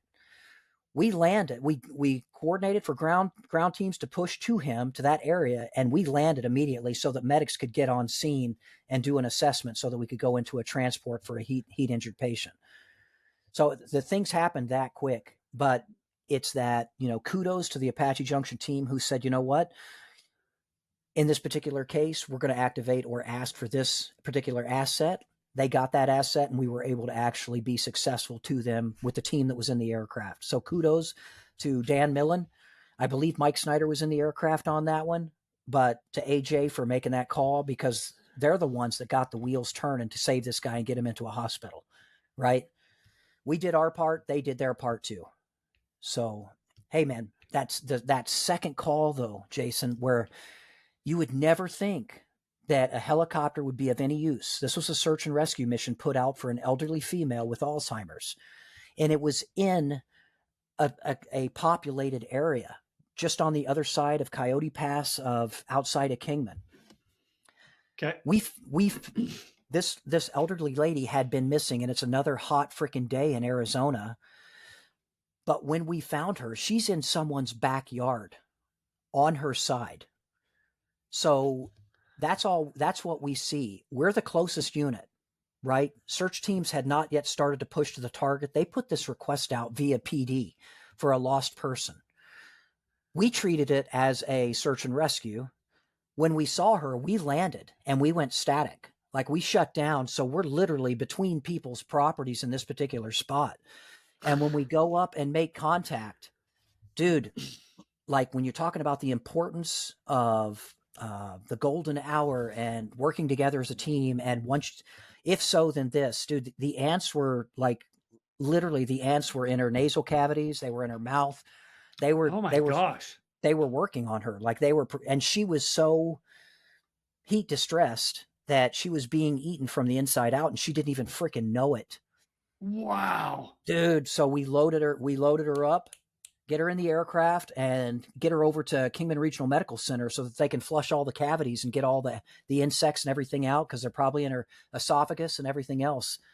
But when you talk about, you just never know, maybe it is that city call, guys. And maybe this is a call you never thought you'd find yourself on. And maybe it's a fucking bullshit call, right? But in this particular case, if we had just treated it like it was a bullshit call, and we drug our feet and we didn't get out there and we didn't find her, which we did, and we did the transport, where would she be, or where would she have been? So those types of calls, man, treat every call, treat that customer the way that you'd want your family member treated, the way you want to be treated, and get out there and get the job done. You're right, man. A lot of times you won't find anything, but the times that you do, you're that freaking miracle, man. You made it, you helped make something happen. So, and those 2 calls, the AJ guy, the Apache Junction guy, and the elderly lady that was away from her home, we were able to get them back into, civilization, where they probably thought, or in her case, she didn't even know she was dying. We got them back in the land of the living. You know what I mean? Which is really freaking cool, man. That's a good feeling, dude. That's a good feeling. Unreal. Yeah, God, crazy. You guys have some wild stuff out there, man. It's neat. You know what? I'm so excited that we're going over all of these, because there's just there. We talk about it like you never know what you're going to get. You've said it multiple times, but wow, like come on, man, like literally like ants in going into cavities, eating them from the inside out. Yeah. What? Yeah. Like how? Crazy stuff that you just, crazy. And I mean, think about it, dude. If you're not like a combat medic or you haven't seen stuff like this before, it's kind of like, holy shit. Like, what the hell is going on here? Right? That's not normal. What the heck? That's funny, man. Oh, that's funny. Yeah. Freaking cool, all right. Dude. Well, let's bring you to another one. Ready? So this is another letter from yet another family. Arizona Department of Public Safety Aviation, to whom it may concern. My name is Scott Briggs. I'm a native Arizonian and an avid hiker. I have been hiking in beautiful Arizona backcountry most of my life. Last week, August 3rd, 2019, I was hiking with a friend of mine named Jacqueline to Hannah Hot Springs in the remote Blue Range Wilderness. I have been to the wilderness area many times. The weatherman had predicted the monsoon to take a break for the weekend, and drier air was supposed to come in. After nearly a 5-hour drive from the Phoenix area, we arrived around 10 a.m. and hiked from the XXX Ranch upstream the Blue River about 4 miles, and then proceeded up Little Blue Creek another 3 miles to Hannah Springs Canyon. We had visited the narrows of the Blue Box just upstream, had a few minutes of sprinkles, but no indication of rain except up towards the northwest in the White Mountains. We proceeded up Hannah Springs Canyon, a beautiful narrow side canyon, and got within 50 yards of the hot springs. I had this overwhelming feeling that something was not right and decided we should turn around. I never do this, especially after such a long, arduous hike. This decision likely saved our lives. As we were making our way back down through the canyon, swimming and wading through some steep, rocky pools, we heard a low rumble, and it started to get louder. So loud, it sounded like a freight train. I knew immediately what that sound was. I screamed to Jacqueline, "Go, go, go!" Either we had left our packs around a little bend in the canyon, and I thought if we could reach a spot, we might be just enough out of the path of the wall of water. One quick glance behind me and estimated it to be about 10 feet tall, racing towards us. We had one more pool that started about 5 feet deep and about 30 feet across first. About halfway through, Jacqueline suddenly panicked and froze. If you ever saw the movie Stand By Me and remember the train bridge scene, it was just like that. I picked her up and pushed her forward and remembered screaming, "Move or you're gonna die." We made it to the corner of the canyon, and just as the wall of water hit, grabbed our backpacks as the water rose up around us and scrambled about 4 feet up the side of a cliff that had the slightest of handholds. We could not climb any higher as the cliff went straight up from there. The rumbling was so loud that it seemed like water kept getting higher and higher. We continued to hear more rumbles from the canyon and feared that a higher wall of water might be coming. Jacqueline, unbeknownst to me, she was a little higher up the cliff face, got out her Garmin emergency device and sent out an SOS. I was very upset at first. I have always prided myself in being able to get through tough situations. I was betting the water would recede and we could probably find a safe place to bivouac for the night and then hopefully get out in the morning. A few hours later, clouds rolled in and it began to rain. I knew we could not stay there much longer. It was hard to hold on to the cliff after several hours because any more rain on this already saturated watershed would certainly lead to more flooding. The creek had receded about 1 foot, and we decided to swim and hang on to the trees and branches along the bark about 50 yards to the opening of the canyon and the confluence of Hannah Springs Canyon and Little Blue Creek. We reached a safe point and found Little Blue Creek had not flooded and crossed there. We reached a high point that was about 30 feet above the creek, and I was prepared to stay the night there. Jacqueline was not doing well, so I tried to calm her as best that I could. It started to get dark and raining lightly. We both heard another rumble. Could it be another wall of water? No, it was helicopters. 2 helicopters. We watched as they circled around looking for us. We shone flashlights, and they eventually saw us and shined a light on us. They continued to circle around us and hovering, finding just the right spot to be safe in the narrow canyon. They moved to the light, motioning us to move away, and soon we saw a trooper medic sharing cups descending from the helicopter. When she reached the ground, she informed us that I, Scott, would be going up alone and that they were getting low on fuel. So I was big, 245 pounds, and she would stay with Jacqueline for the return flight. Sharon was calm, cool, and professional, and soon had a harness around me, and before I could even think about it, I was in the air, something I would never voluntarily do. Upon being hoisted to the helicopter, Trooper Medic Mike Snyder expertly, calmly got me safely inside the helicopter. I was not fearful even during this operation, and I felt completely safe, taken care of by experts who obviously have trained long and hard for this situation. After I was on my seat, Trooper Snyder secured the door, and we were off to Stafford, Arizona. Lightning lit up the sky, and I could see there were more storms surrounding us in all directions. I could see on the radar Trooper Snyder was looking at the severe storms were rolling in from the south. Mike, as he introduced himself, checked to see if I had any injury and that I was okay, and said that it was a good thing we got out of there when we did. We landed safely in Stafford at the airport. The crew quickly refueled and were instantly off to gather Jacqueline and Trooper Cups. I got to hang out inside the Stafford airport with George Harris, the pilot of the other helicopter, and another member of the crew whose name I unfortunately did not catch. These are such good people, so professional and brave. I am amazed at the technical abilities of the crews and the technical wonder of the machine they are able to work with. I am so grateful to you all. Thank you for the amazing crews, both helicopters. Thank you for the powers that be for having the foresight to acquire this magnificent machine and staff with the most capable, brave professionals.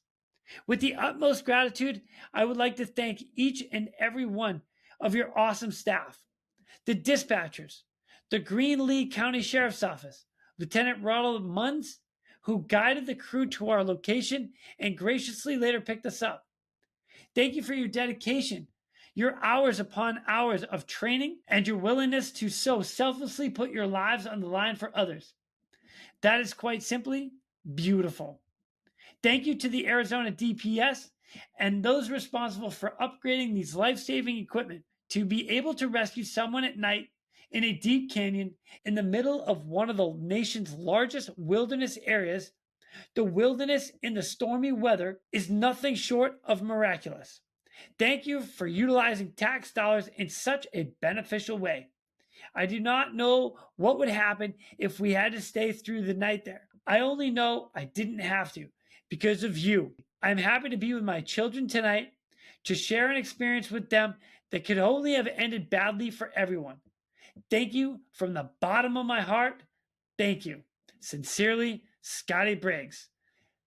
And this is in writing. P.S. It makes me wonder how many lives you will all save over the next years. Wow, dude. What a great letter. Holy shit.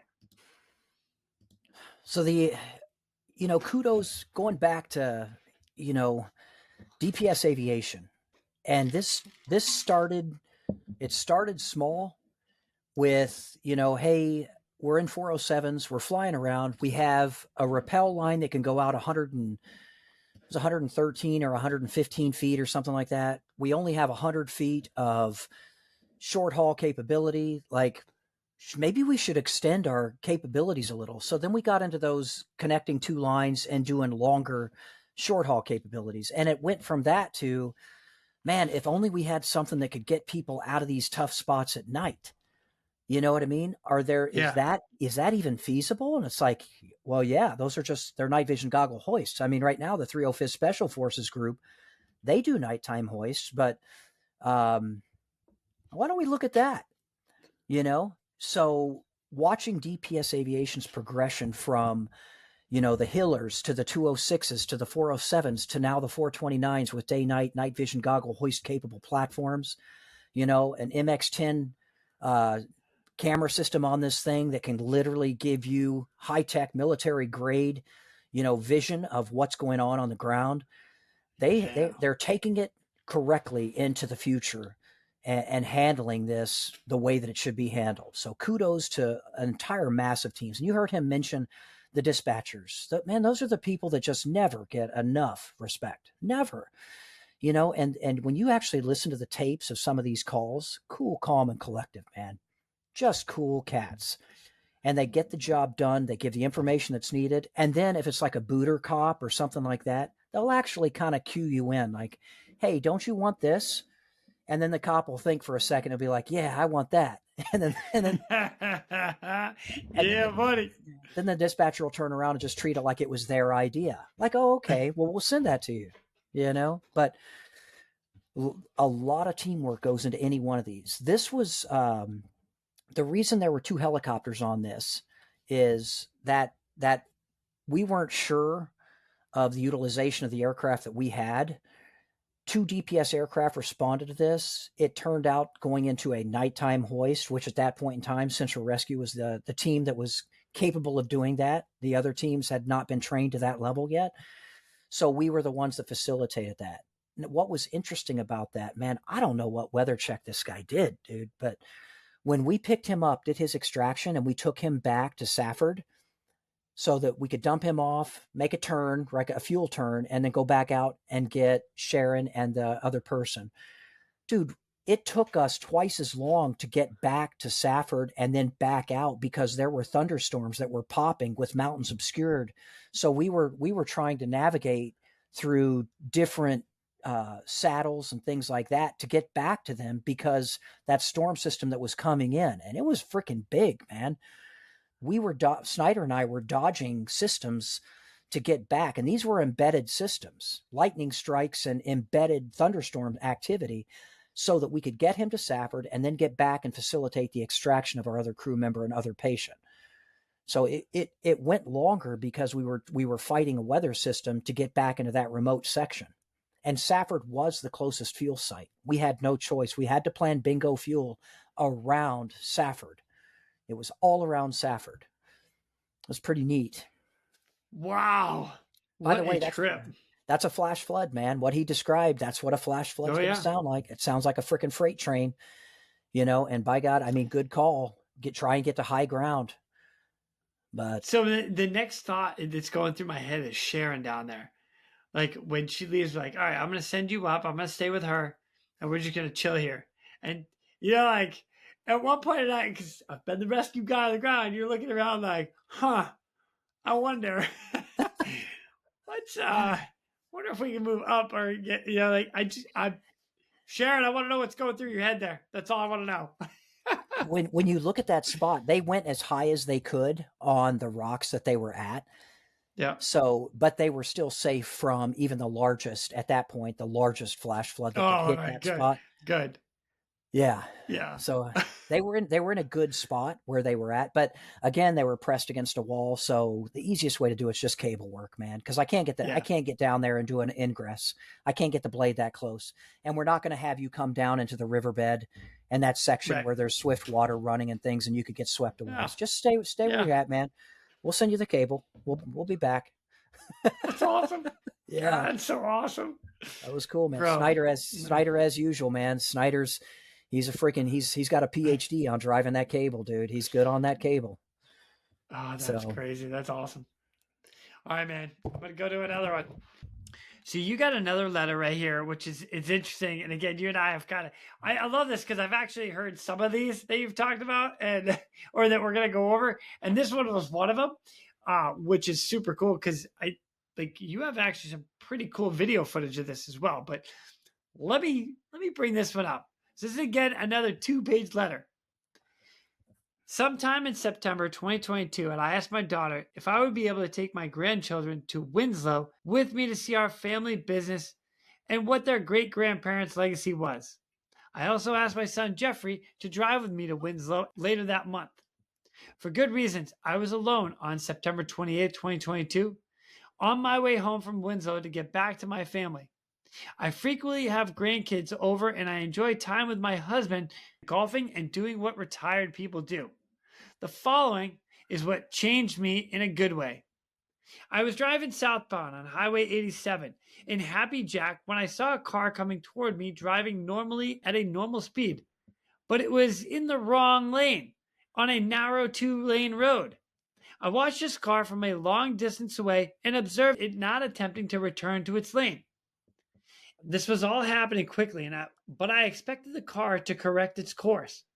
My shock came when the car did not ever attempt to move, but appeared to intend to hit me head on or to stop me. I intended to go around the car and continue on my way when the intentional action was for the driver to steer into my car to inflict direct impact. That moment set me in motion of survival. The act was the moment I was targeted and the intended victim of something I could not comprehend in the moment. I immediately locked my car doors and called 911. I told the dispatcher that I do not have time for her to transfer the call. They are going to kill me. I remember the man and woman hitting my window and telling me to open the fucking door. This was repeated several times while attempts by both were made to seek entry into my vehicle. I felt like I was going to die. I tried to drive my car in reverse and drive to escape, but it was not moving at all.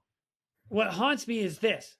I saw evil in the face of these two beings, sheer evil glaring at me, and neither had any other intention, but they would have disregarded me as a human being and would snuff out my life in an instant. The fear, shock, impending death that I felt was immobilizing and appeared to stop time. What happened in a flash seemed to be slow motion in my memory. Evil is what caused me to unbuckle my seatbelt when the rock shattered my car window.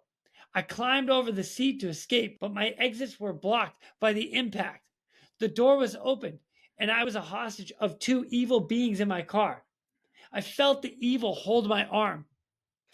What I remember most of this, in the middle of nowhere, Arizona, with no other cars or people in the vicinity to witness or save me, a DPS officer standing at my door with a gun pointed at the evil being in my car with me. My memory of the evil man turning into a mouse and being afraid of the gun pointed at him. No more big man in charge as he followed the commands to get out of the car and get on the ground. When he was out of my way, I saw the gun that was saving my life and an angel behind the trigger. A man that displayed bravery, courage, strength, training, caution, fearlessness, and responsibility to fulfill his duties and provide safety to the public that he serves. I knew that man was there to save me through God's grace, and I was going to live to tell my story. I knew that in the moment that God's hands were in the place behind that gun and that I was safe. Once I was able to gather my thoughts, I kept asking, how the hell did he get here? In the middle of nowhere. Not another vehicle in sight. How the hell did he just appear out of nowhere? I'm alive today because Darrell Detty, DPS Officer Elite, and the other DPS officers that put her lives on the line that day. They serve and protect and make split-second decisions to go above and beyond in the line of duty, putting themselves in situations that are not in harmony with what they may have specifically trained for, but using common sense and understanding of the situation at hand, what is necessary to potentially secure a positive outcome while facing the dangers of exactly what may occur. I am forever grateful for the men and women there that day that went above and beyond the heightened state of awareness where a situation was in progress that affected each and every individual present, and those in operations working afar that participated in saving my life on September 28th, 2022. My thanks to Kanan and Jenny. You both deserve recognition for your heroism and compassion. Dylan Richardson, I thank you personally for taking time to talk with me and give me comfort, knowing that you would see this through. To Peyton Tanner, thank you for recognizing that I was in shock and staying with me and comforting me in a way no other could understand. You are an amazing nurse, and I can never thank you enough for being there with me that night. I am grateful for my family and friends that have offered support following this horrible event. I will not let this change the person I am, but I will say that I am more aware of safety and my environment more than I have ever been. My daughter that encouraged me to seek help. My son that stands by me and encourages personal safety knowledge. To my patient husband that has had to be extra noisy so when he doesn't scare me. My friends that held my hand and heard me cry in pain. Losing a freedom and innocence, yet gaining a new feeling of confidence and a sense of self-protection. JD, you know what I'm grateful for, and I will practice and remember your safety first.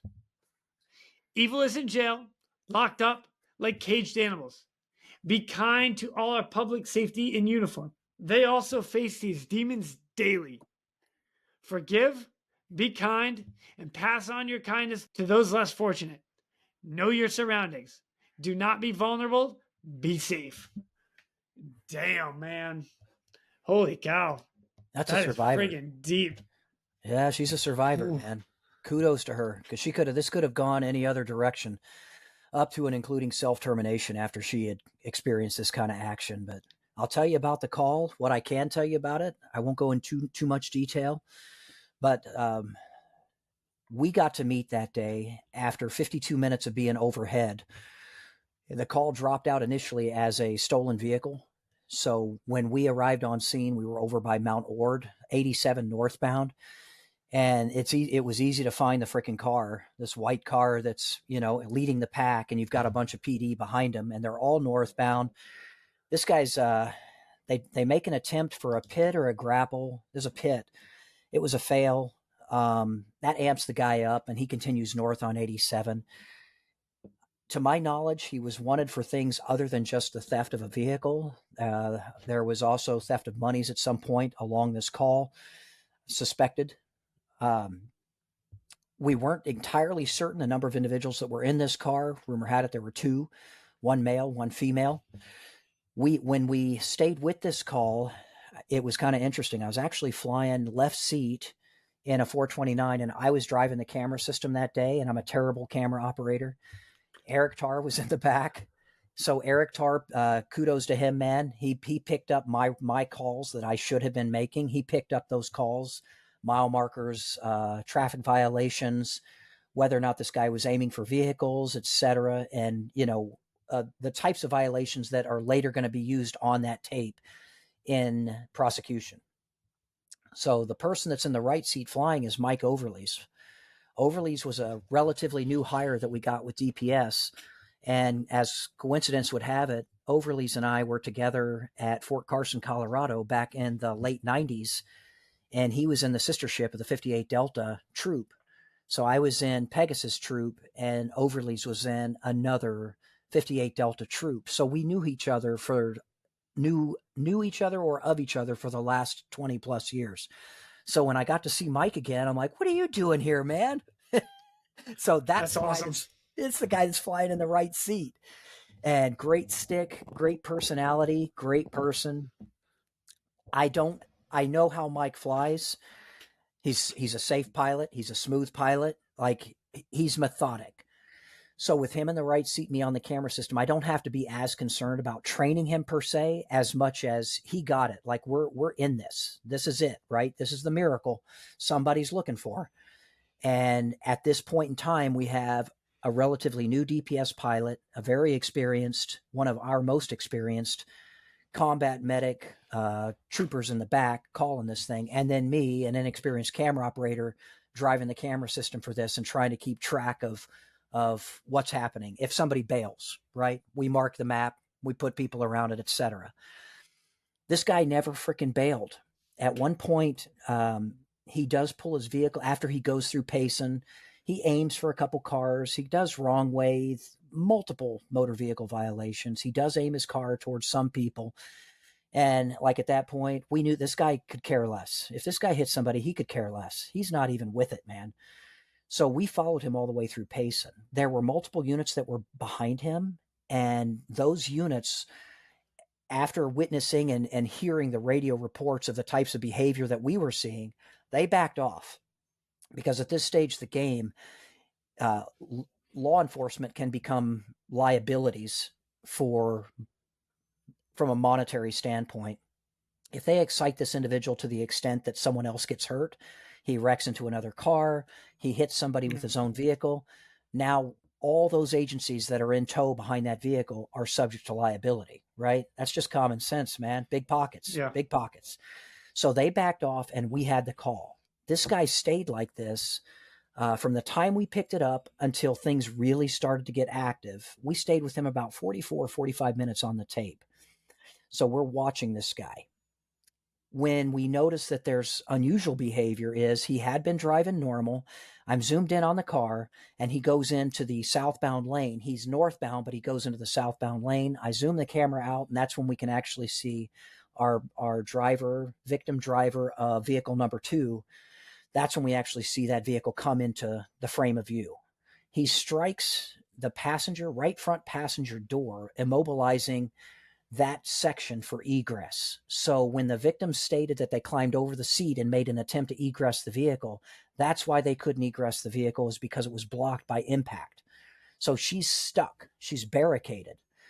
So while we're watching them try and break the window to get, there is no alleged, we watched these two individuals try and break the window and eventually did break the window of this now stationary vehicle after their vehicle that they used to hit her car was immobilized from the damage and probably out of gas. They finally get that window peeled. They peeled that window with their hands after they broke the upper portion. They peeled the window back with their hands. So I could only imagine what the victim is experiencing at this point. She is on the phone with 911. That tape is out there. Like, you can hear this going down. They finally get that window broken and open that door, and they don't hesitate. They're going to take this hostage. She is along for the ride. Now, it's purported that these individuals who had broken into this car had actually committed other criminal acts that would lead you to believe they would have, in fact, inflicted bodily harm to this particular person to the extent of taking her life. There's legal evidence out there that would strongly support that that's the case. This will make sense in another year when this case finally goes full blown. But they climbed into the car and were going to take that car with her in it. So as we're watching this, you can actually see the profile of the aircraft continue to lower. Eric does a great job with Mike Overlees talking about the security of the aircraft to ensure that no traffic is coming, your blades are safe, you're secure, clear below the aircraft, blades are clear, tail is clear. So as soon as that aircraft lands and gets flat pitch on the tarmac, on the road system, where we're by ourselves, I get out of the front left seat, Eric comes from around the cabin area, and we both go up and address the threat, utilizing our handguns.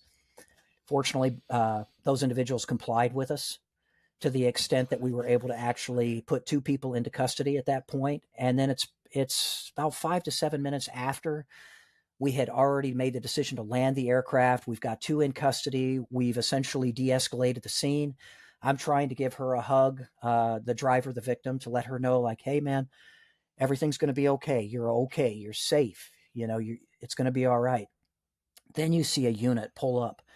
Finally, a ground unit pulls up and he walks on scene and he looks at these 2 bad guys that are freaking proned out. And like, we're standing there, like the victim is already separated. We've got 2 bad guys laying there on the ground. Like, this scene is contained. Now we just need like actual cop power. So when he comes, it's funny, man, when you look at his face, he's just like, what the hell? So they come, then other units start to come into the scene and other view. And then keep in mind during this whole procedural activity, like we had already put a shout out to our sister ship that this may go the distance. We may have to hand a pursuit over to you. So we already had our sister ship in motion to us. That was pilot Kanan Bahadir was flying, and Jenny was the medic that came in. And those two were the ones that actually did her medical transport from that scene, from that collision scene and hostage scene. They took her to a medical facility. And they were, the whole time, two great people, two great heroes that I'm sure were able to de-escalate her even more and let her know, like, you're okay. You're safe. You're okay. We're going to, we got you out of this. We're staying with you. You know what I mean? So we took her from a situation where she was 100%, 110% sure, like she's going to die. And we were able to affect and influence a person to the extent that she's able to hug her husband another day or to travel. They're world travelers, man. They travel all over the place. We're still in touch with each other.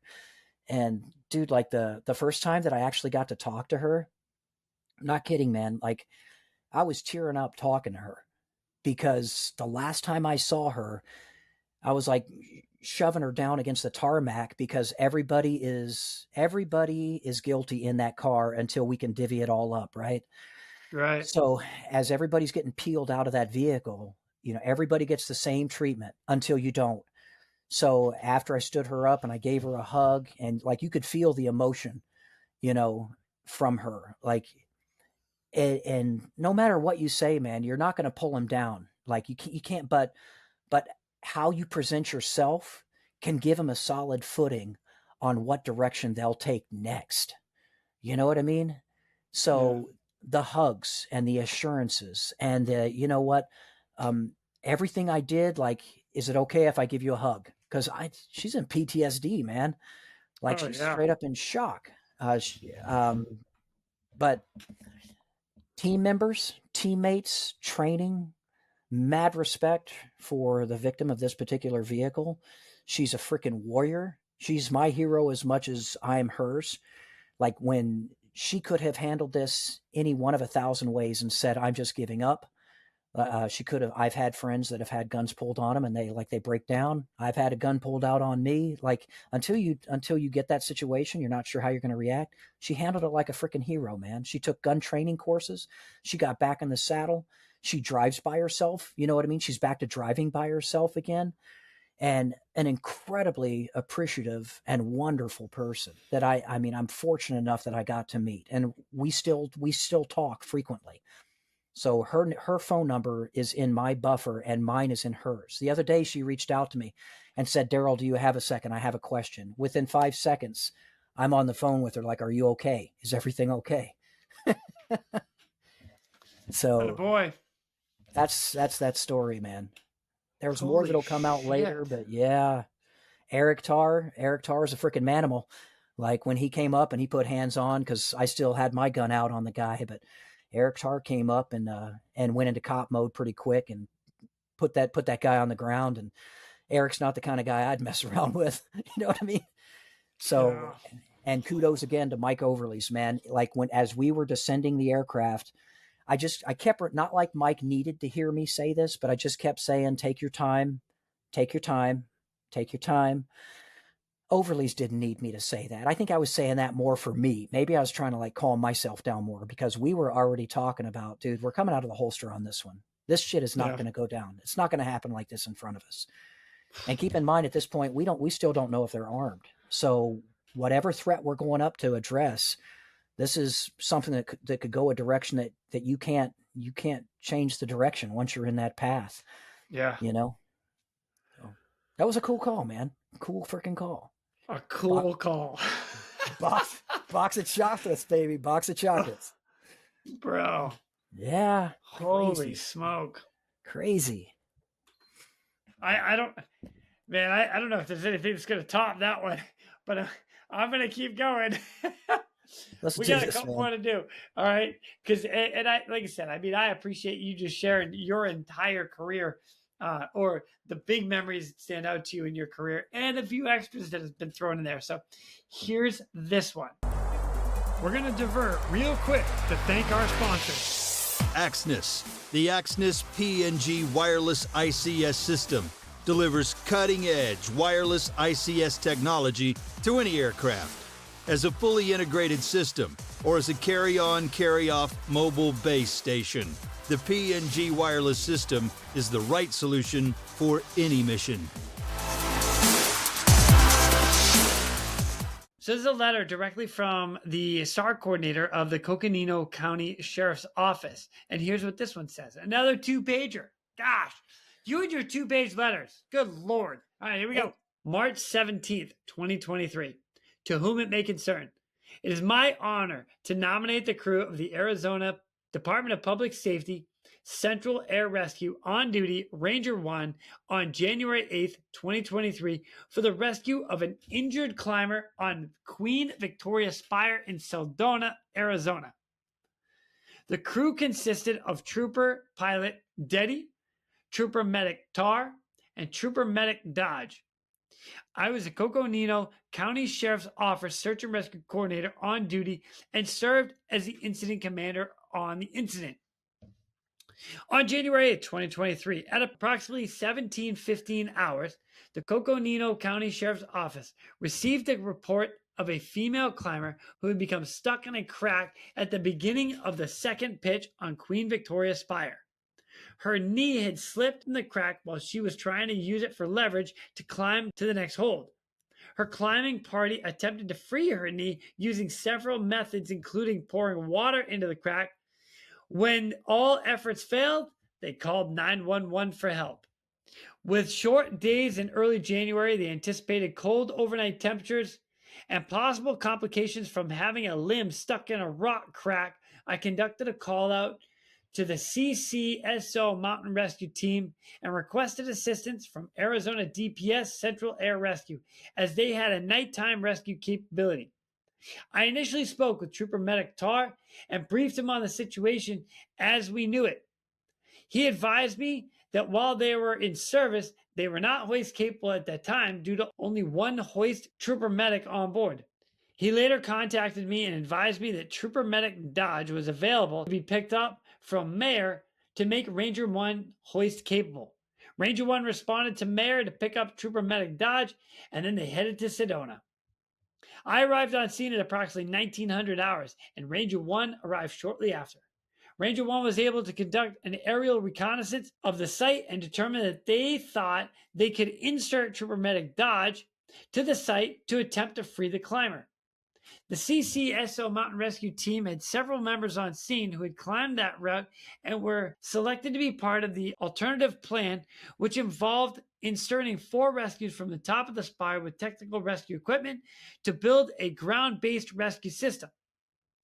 Prior to the inserting of Trooper Medic Dodge, one of the CCSO Mountain Rescue Team members provided him with a bottle of dish soap that we hoped would serve as a more effective lubricant than just water to aid in freeing the climber's knee. At approximately 2000 hours, Trooper Medic Dodge was lowered to the scene of the hoist and secured himself to the anchors at the site. He assessed the situation and began to work to free the climber's knee with a set of 4s and the dish soap. The initial attempts were not successful, so the alternative plan was put into place, and Trooper Pilot Detty and Trooper Medic Tar inserted the 4 CCSO rescuers to the top of the spire and began rigging an alternative system. As the CCSO team finished setting up the system and were preparing to go over the edge, Trooper Medic Dodge advised that he successfully freed the climber's knee and they would be ready to be hoisted out of the scene soon. Ranger 1 had returned from refueling and conducted the hoist of the uninjured climber that had stayed with the patient. They then retrieved 2 CCSO team members from the top of the spire before hoisting out Trooper Medic Dodge and the female patient. Due to the cold temperatures, the other 3 members of the climbing party were not able to rappel off the climb, so they moved to the top of the spire, and Ranger 1 made several more trips to retrieve the non-injured climbers and the rest of the CCSO team and rescue equipment. The rescue was completed by 22:30 hours. This was a unique rescue and unlike any I have coordinated in my career. It involved both ingenuity and skill to accomplish the mission. While the female climber refused additional medical care after being evaluated in the ambulance, I am of the opinion that it was a life saved, as I don't think she and the other climbers would have fared well had they had to spend the night on the side of the spire. The Coconino County Sheriff's Office enjoys a close working relationship with the DPS Air Rescue and values the skill of the crews that serve as the 4 bases in Arizona. We were extremely fortunate to have Trooper Pilot Detty, Trooper Medic Tar, and Trooper Medic Dodge on the aircraft that day, as the rescue would have been exceptionally more difficult without their assistance. I humbly ask the award committee to select this mission as the Rescue of the Year and honor the crew of DPS Central Air Rescue on duty on January 8th. Respectfully submitted, Sergeant Aaron Dick, SAR Coordinator, Coconino County Sheriff's Office. Dang! Yeah. Dude, that's legit. Did you guys win? Yeah. Holy shitballs, you won the award too? Oh, So- yeah! I sent you a video though. Dude, it was beautiful. I say beautiful, like the lighting and the rocks and everything. It was just from a distance, not so much from inside the aircraft. It's like, that's a big rock. But like if you're just looking at shit from outside, away from it, and the way the light's bouncing off the spire. And in this particular case, kudos to Russ Dodge, man, for thinking outside the box. The guy's got infinite amounts of rope experience. He was presented with a situation that he hadn't seen before. This female had fell, and her leg had actually become pinned between 2 large, immovable rock structures. She was wedged into that, and her body weight was keeping them from being able to extract her. They can't really move that. They can't get her elevated enough to take the weight off of that because she's wedged so tight in that with that leg. So they come up with the idea, what if we both did 2 of these things, took the weight of her off, got rid of some of that gravity, but we also utilized a lubricant and went back and forth. I mean, we're going to possibly shear and damage some of the flesh, some of the human tissue, but we're going to free the skeletal structure so that we can actually get her out of this predicament. Yeah. So as we had gone into a plan B while they were in the process of still trying to make plan A work with the dish soap. So we had gone into plan B with insertions with all gear, rope. This is probably going to be an extended night for these guys. They're going to have to come in from the top and try and figure out how they're going to get this lady removed from this situation. As it happened, the soap and the constant shimmying and movement of her allowed for her leg to break free cleanly without any damage, without any flesh or structural damage to her skeletal tissue. And at that point, we're like, holy crap, it freaking worked. So keep in mind, with a hoist, most hoist extractions, they take 30 minutes. Start to finish, man. 30 minutes. And if you go back and you actually look at when we started this mission. On average. Yes, on average. Yeah. Because there's some I've been on, like, I'm in and out in like less than 10 minutes. Yeah. So, on average, absolutely. Good term. Yeah. But look at when the clock started, when we got on scene. 3.5 hours later. I mean, so that should tell you, we have a hoist capable platform and had already inserted a medic to this spot. So that's the amount of technicality that went into, like, okay, if plan A doesn't work, when are we going to plan B? We're going to plan B now. Let's go into those iterations. Our insert member, our rescue specialist right now, is continuing to work on plan A, and he'll keep us posted. In that time frame, we're going to work to get the most hasty and safe extraction complete. And this, at this point, involves not using the aircraft as a hoist as much as it is just a ferry flight, getting you to the point so that you can go into your iterations from the top down. So as it happened, the victim's leg was finally freed, and that's when we were able to essentially, on the hoist video, you'll see one come up, tagline attached. That's a single up AVED tagline attached.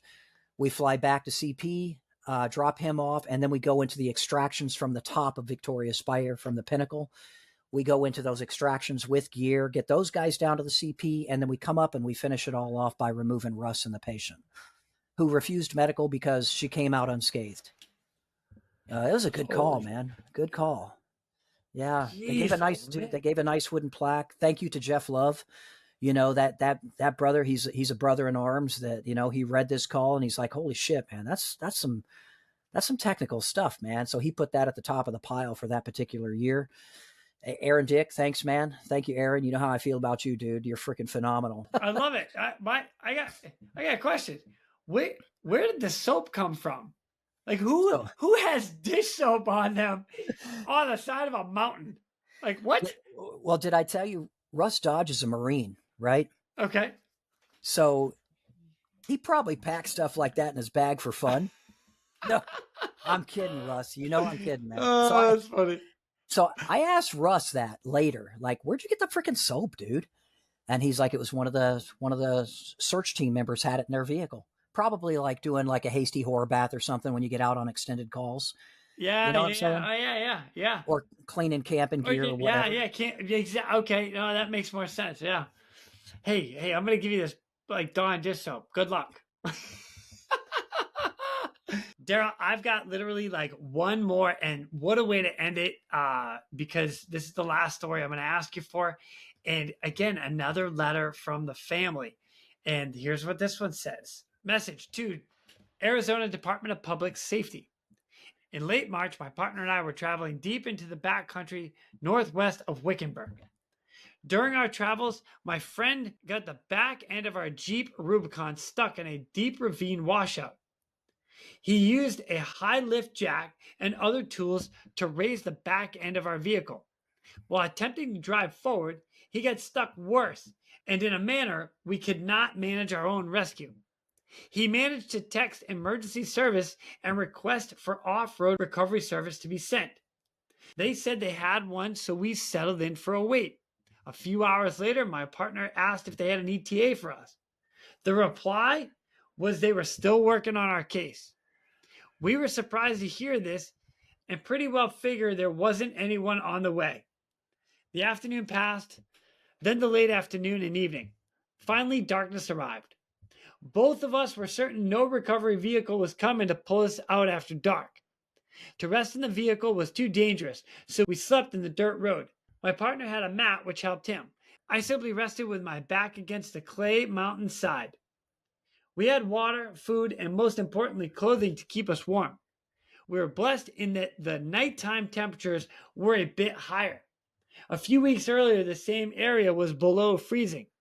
Then, about 10 p.m., I heard a helicopter, which I was sure must be a search and rescue type.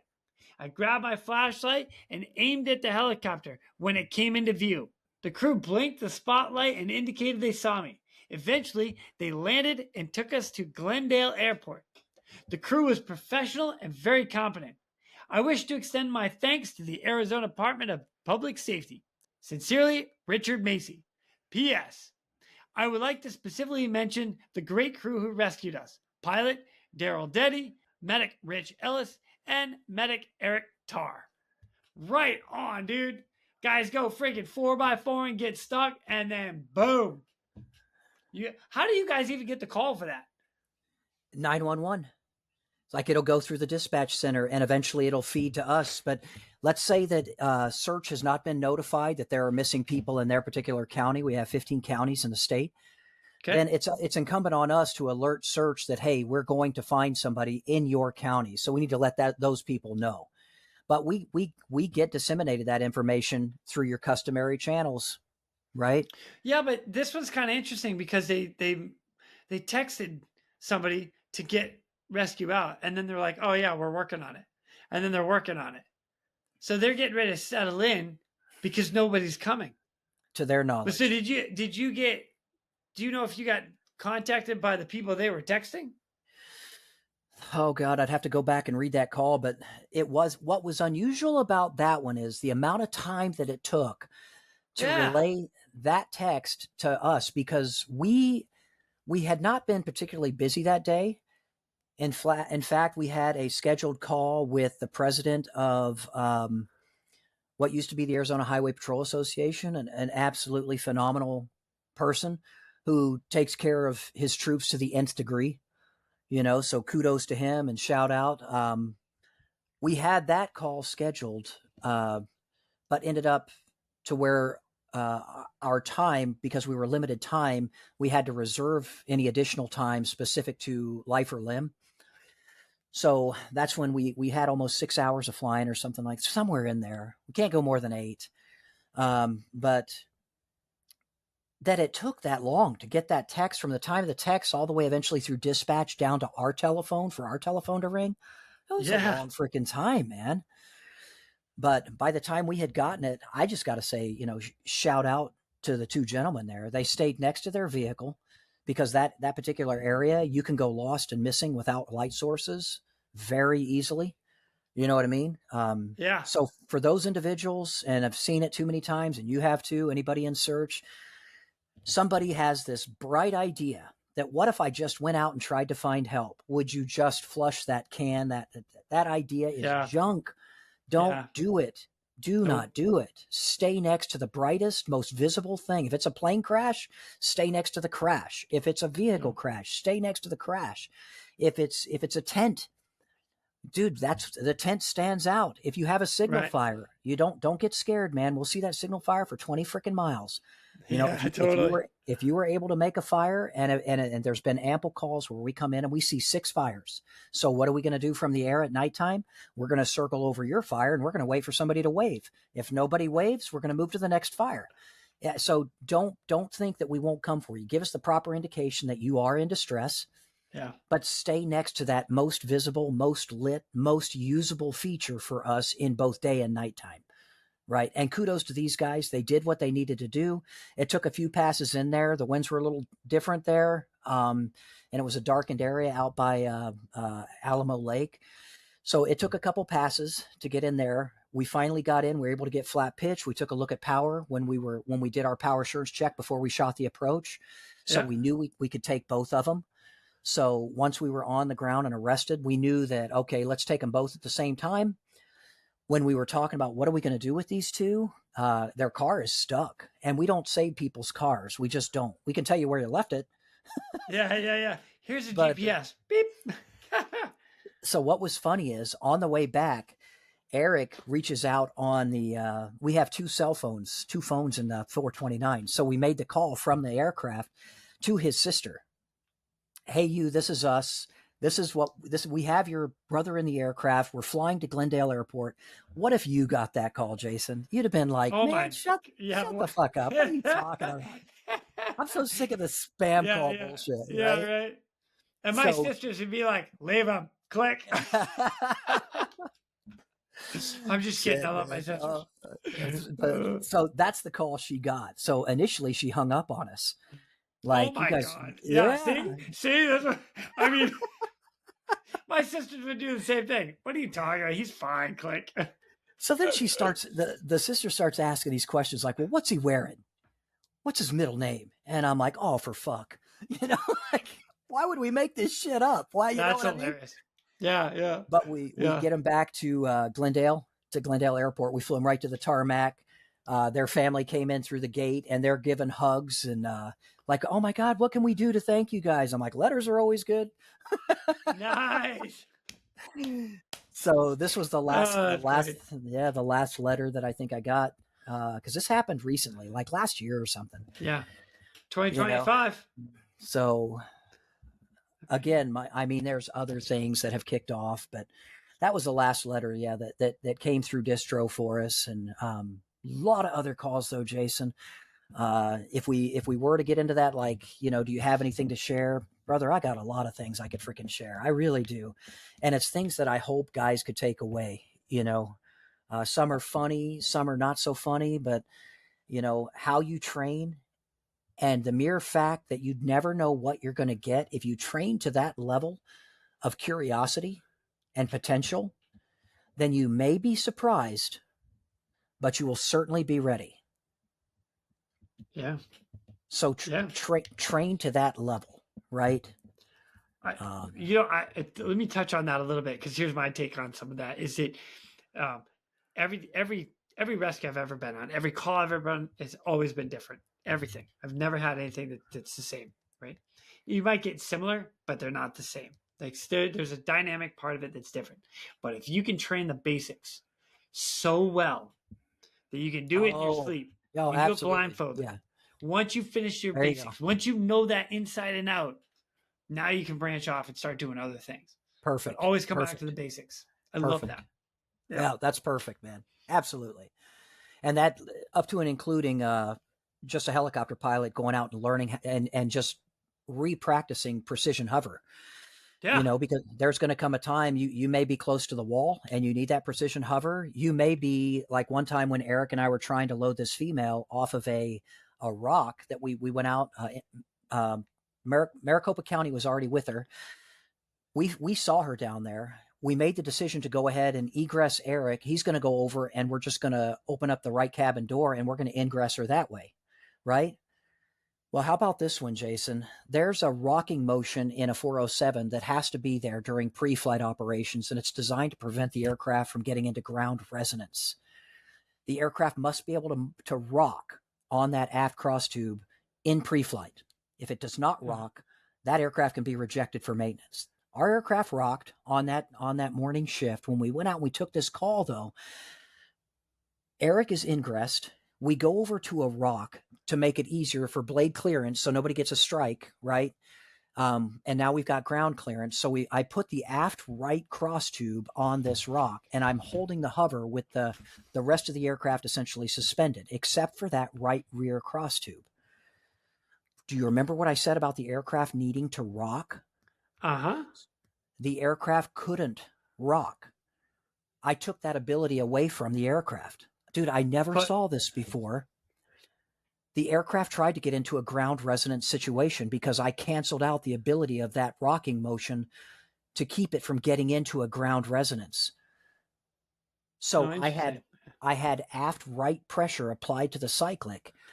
The skid was pressed against that rock and down on the right side. I was holding that pressure in from that rocking motion on to keep it from going the other way to the left. We just wanted to ingress this woman and get the heck out of there. Dude, she's about to stick her leg into the inside of the skid, between the skid and the aircraft, so that she can take her next step up. And the aircraft starts to rock so violently because of the ground resonance that I had to peel away from that rock. And had her leg been where it was going to be, I would have snapped her leg in half. So remember we talked about like lessons. So what did we learn? What did we learn from this? What did I learn from this?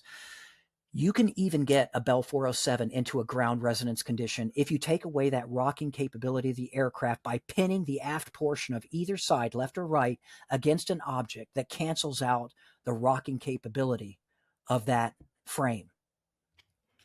Dang. Did not know that until then. And I would keep in mind, I was an experienced pilot when we did this. After Eric and I debriefed it, we were like, dude, what the shit?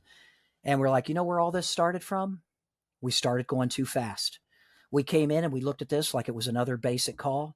There she is. We got her. Look, man, do we need to take any doors off? No, man, just throw her in the fucking back. Let's go. You know, I'm hungry or whatever the heck. So yeah.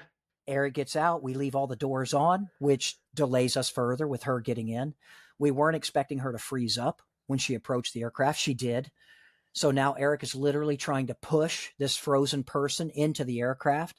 So we have that. The cancellation of the rocking motion in the aircraft itself, the entry into ground resonance, and the fact that once I'm under, the effects of an emergency procedure, which ground resonance is, it's an emergency. Yeah. What do they tell every pilot in an emergency? What's the first and foremost? What should you do with the aircraft?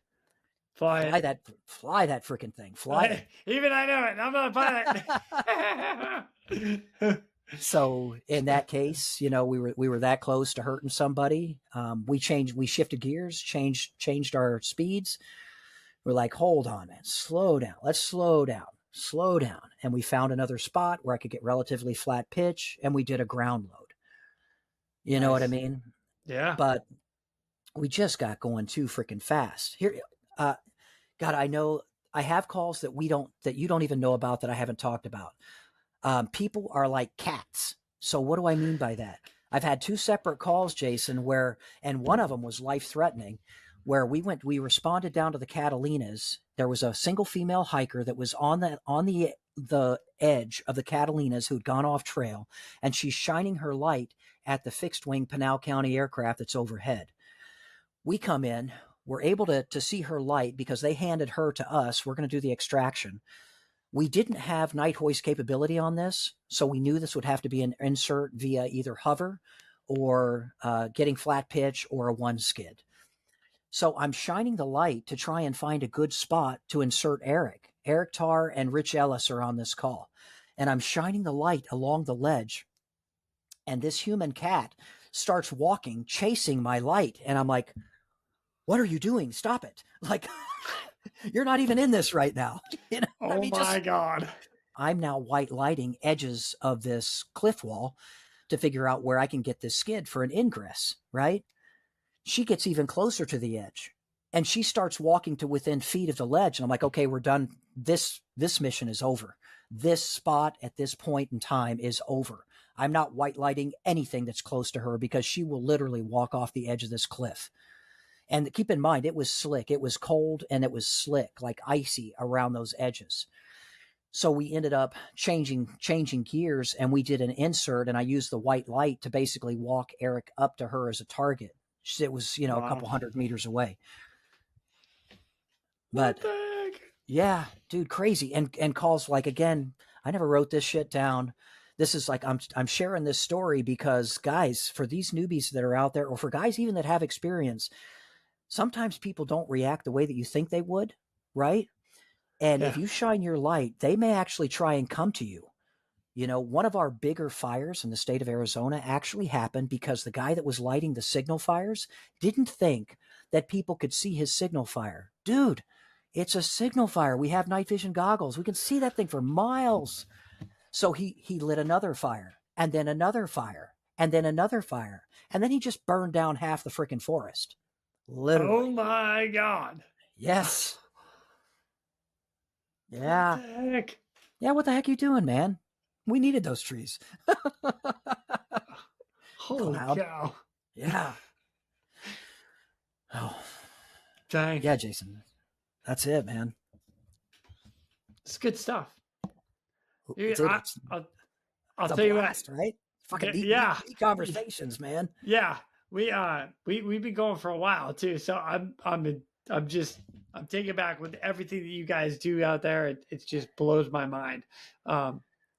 If you have any other piece of advice you want to pass, now's your opportunity, my friend. Brother, I know that I don't want to go too deep in the clock on this one, but for this last year's lessons learned, I had written out a few things that I wanted to disseminate to both young and old alike for those people that either had never experienced this before or their turn is coming. So I have a list of things. We talked about 2 calls, and I mentioned them in here. One of them was the mission with the blade off the wall that we got that Mojave County award. And the other was the slot pick out with the broken leg. Now, my lesson, like, what did I take away from these? Guys, trust each other. Whatever disagreements or conversations, keeping things light, keeping things heavy in the workforce. Once that blade cranks, once those engines starts turning dinosaurs into noise, trust your brother. Like, put all that trust in your brother because you need to, you have to. And when it's a family, you want to. Because you know from your own perspective that being in their hands is the best place to be. Trust each other. One time I learned about flat light. For those who don't know what flat light is, it's essentially when the sky and the ground become one almost because you have no ground reference, no stellar reference. This happens traditionally under brownout, whiteout conditions, either in a high dusty or a high snow environment.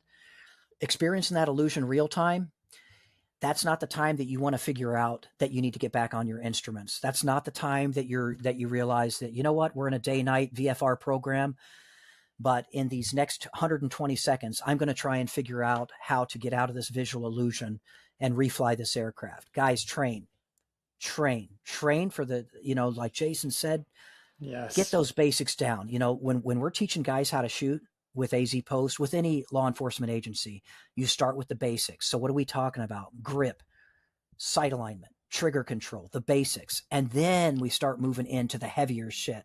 Now we need to move and shoot. Now we're doing multiple targets. Now we're doing rapid, like a speed reload where we drop a mag and put one back in and engage a second target. But we started with the basics. So I'm not telling you guys that don't have a lot of time to go out there and start trying to do instrument flying. I am saying that kick it back to the basics and stay with that. Like stay with what you learned, practice those basics, and don't make it to where, oh my God, I haven't done this in 7 years and now I need to do it to save everybody's life. That's probably not the time that you want to start your practice block, right? Yeah, yeah, totally. Do you remember those two troopers that stopped that motorcycle, had their long guns out, put them in that motorcycle operator's face, put him on the ground? Yeah, your first pursuit. Of course I remember. Trust the brothers who you only have trust with. I never trained with those guys, right? So as far as our communication, knowing 10 code, knowing what they're capable of doing, trust your brothers that you don't train with. You know, when you're out there, if I have respect that level of professionalism that's there, should I say, you know, they've trained to a certain degree, be willing to hand that off at that point, back the aircraft out. These are big boys down here. They know what they need to do. They've addressed that level of threat to the degree that they needed to address it. Get out of the way. Let them do their job. Trust your brothers. One lesson I learned was while working with a new medic as we flew to look for a possible deceased fella, we landed, talked to the Indian officer in charge, asked all the questions that would help us do a faster, better search, only to discover that sometimes even officers might not give you the information that you need. So redundancy in and expectation of all information you receive not being 100% accurate. In this particular case, when we arrived on scene, we had a 17-year-old male with a last known point and a search team that was out there. We were requested to go in grid pattern search and try and locate this guy. No phone, no light source. It starts as a daytime search. We go in to land and lighten our load, right? Get all the crap out of there to make the aircraft lighter for a better burn rate. And so that I don't have to watch the gauges as much because we're flying up near slots and other things like that and walls. So when I go to make contact with CP, the command post, and I'm talking to the officer in charge for command post, my first question out of the gate, man, does he have a phone? Did you try and call it? Oh, okay. Did you check last known point? Did you put people down on the ground in last known point? Everything that we got, all the information that we had was, look, we've scoured the area that he was supposed to be at. So we've essentially reestablished our team. We started this search and they're back out there. Brother, none of that was freaking true. No. Oh, man. So keep in mind, somebody's life could be on the line here, right? Yeah. We go into a grid pattern search, and based on my boundaries, I had my east-west boundary set with a road system, with my west boundary being the Grand Canyon, the river. So we're doing a north to south grid pattern search, and we're starting to get closer to last known point. I'm flying with Shane Breeding, and this is one of his first flights, actual searches with us and this department. We make a left-hand turn around last known point, and Shane says, I think I see him. So, okay, what do you think you see? Tell me what you see right now. I have what looks like a human being down there at the base of this cliff, and he's all in black. And I'm like, son of a bitch. That's our freaking guy.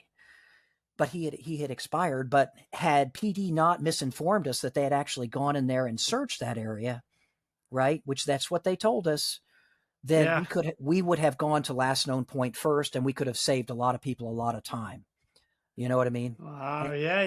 Yeah. So understand and appreciate who you work with. Sometimes guys are going to try and give you information that they wish they had, or that they wish they had thought of. For instance, pinging a phone or getting K9 en route. You know, did you ask for a grappler? I mean, it's okay to ask those questions, but dude, don't lie to me and tell me that you've asked for a grappler and you know what I mean? You never even. And you haven't, right? Don't do that, man. Be honest to yourself. Be honest to the team. Yeah. Extreme ownership right there. Yes. This is a shout out to every medic I flew with. This is homage that I want to pay to every medic that kept me safe, and to every medic that when I inserted you, I wasn't sure how you were going to get it done, but you did. And I wrote that down by saying, I recall more than a few missions where while in the 407, after inserting a single medic, I got airborne, and like that medic figured it out. Like they did what was needed to be done. and they utilized a different tool or a different device or set up a different rope system to actually facilitate that. And this goes back to respecting a person's professionalism, respecting the training and professionalism that the coworkers that you have the opportunity to work with. Respect them as much as you expect them to respect you. These guys are getting the job done, and at times they're doing things that they're nowhere near your wheelhouse. They are so far outside your level of capabilities, but by God, they're down there and they're getting it done step by step. Mad respect and shout out to every medic that I got to fly with. And this is my kudos to you to say thank you for keeping me safe and keep doing that badass job that you guys are doing out there, because my time is done with it. Your guys are still going to be out there saving the world. Yeah, buddy. There are times you're going to be shocked as a pilot, especially in this type of profession where you're mountainous flying. I can think of more than one occasion where we were up looking for somebody, whether it was me and Angela, you know the one if you're listening to this, where we got sucked in on the backside of an eddy. The winds, they're about 5 knots, 10 knots at the base, but by the time they get to that 9,000, 10,000 foot mark, these winds are screaming, so we're looking at 35 plus knot winds. And if you get sucked on the backside of that, you're in the vacuum, right? You're along for the ride. Mike Allen, congratulations. You know what a mountain wave is. Your first ride was we didn't charge you for that flight, but we appreciate the smell that you left in the aircraft after we got out of that call. Mike Snyder, that time that we went up and we were looking for undocumented migrants, possible undocumented migrants at the top of Mount Wrightson. Kudos to Snyder, man. At one point, with the winds and the conditions, there's drift banks, 3 feet, 4 feet of snow on the ground, nighttime conditions, strong winds. And Snyder's like, put me in, coach. Like Snyder wanted me to insert him, so that he could traverse that ridge line, get over to him and do an assessment. But like I told him, I'm like, dude, mad respect for that enthusiasm, but you're not getting out of this freaking helicopter. You know what I mean? He's a meat eater, man. Snyder's a meat eater. You didn't go in the snow that night because you're part of the team. You're going to stay with the team. So we didn't talk about this one, but I want to send a shout out again to Eric Tarr and Russ Dodge. We got a request for a UDA that had fallen and broken their leg, and they were ledged out, literally V-surf ledged out. UDA? An undocumented alien. Okay. So check this call out, dude. You'll get mad respect for this. On one call, Eric, Russ, and myself were sent to the Babo Range to extract an injured UDA off a shelf halfway down a V-wall. We launched and found the spot and rappelled Russ into the area, but the only way we were in a 407. The only way he was able to get to the landing was by grabbing a tree that was growing off that ledge and pulling himself down while deactivating his rappel device. So he's got one hand on the tree and the other rappelling into the site. So that is awesome. So Russ rappels into this ledge and he goes down and he's like, oh man, this is a nasty open fracture. This guy busted his leg up good. We knew this was going to be a short haul off, right? Well, where's the rappel system set up on a 407? The points are just above the skid, generally, right? Yep. Where's the belly, the hook, that capture ball, where's that rope connected to the helicopter of a 407? About 3 feet away. So when we made the effort, the blade is on the wall. We got as close as we could for the rappel. We could not get the capture ball over to him to extract him. So later, they had to come in. They went full length of the cable. Dude, they came in with a 60. Russ can tell you this story, but they did a full extract, and they had cable rub all over that skid, like all over it. But when we had gone back in and we tried to do the extraction with the capture ball, Eric is trying to swing that capture ball and we just can't get it to him. So where am I going with all this? Just because you can get in, make sure you know how to get out, right? Because our plan C at this point, aside from a hoist, because they rub the shit out of that cable. Our plan C was inserting from the top down. So now we have to insert team members up top and do a rope letdown. We're going extended, right? So we rushed, but we didn't. But if you have a plan of attack, make sure that plan of attack has been thought out to its fullest, as full as you can possibly think it through, right? For instance, I had a buddy once that took the aircraft literally down to vapors where he could not fly the aircraft anymore. It would have flamed out. And he landed in an open field and he called up radio and he said, send me a fuel truck. He knew what he was going to do. That was it, and thank you, dude. This is my gold watch. Jason, I thank you, brother. That I am grateful that you came on. I can't believe how long we've recorded today. This has been amazing for me. Thank you. I'll tell you what, man, the next time I get down to Arizona, we'll get together. We'll grab a whiskey, a beer, coffee, whatever you want. All right. Yes. And we'll sit down. We'll talk more stories because it's what I love to do. And you guys have such an amazing, demographic there where you're, and it's incredible. So I get just engaged with all of it, and I appreciate it. So thanks for coming on. I look forward to talking to you in the near future and having that drink with you. Brother, always welcome. I can do that steak for if you like. Ask Aaron. I can throw together a mean freaking reverse seared. I'm in. Right on. I will see you down there. And until then, we'll be in touch. And with that, ladies and gentlemen, we are out of here. Go! Now, it's time for me to pull chocks and take off. But before I go, I'm always looking for the memorable rescues that people have done. If you have one that you're willing to share or know somebody who has a story, please feel free to reach out to me. I'd love to highlight it here at the Real ResQ. For everybody that is standing by for that SAR alarm, remember, those in distress are praying for a miracle. They are going to get you. So until next time, fly safe and swim hard. Thank you for joining me today here at the Real ResQ Podcast, powered by Vertical Helicast. We'd also like to say thank you to our sponsors for this episode. Axnis. The Axnis PNG wireless ICS system delivers cutting-edge wireless ICS technology to any aircraft as a fully integrated system or as a carry-on, carry-off mobile base station. The PNG wireless system is the right solution for any mission. Precision Aviation Group. Mission-critical operators and fleet managers rely on Precision Aviation Group as a worldwide leading rotor and fixed-wing MRO provider. PAG provides tip-to-tail solutions in 4 MRO segments: avionics, components, engines, and manufacturing DER services. A single point of contact gives you access to over 150 million in inventory, globally 24/7. Just call 800-537-2778. Precision Aviation Group. Others sell parts. We sell support. And Blue Drop Training and Simulation.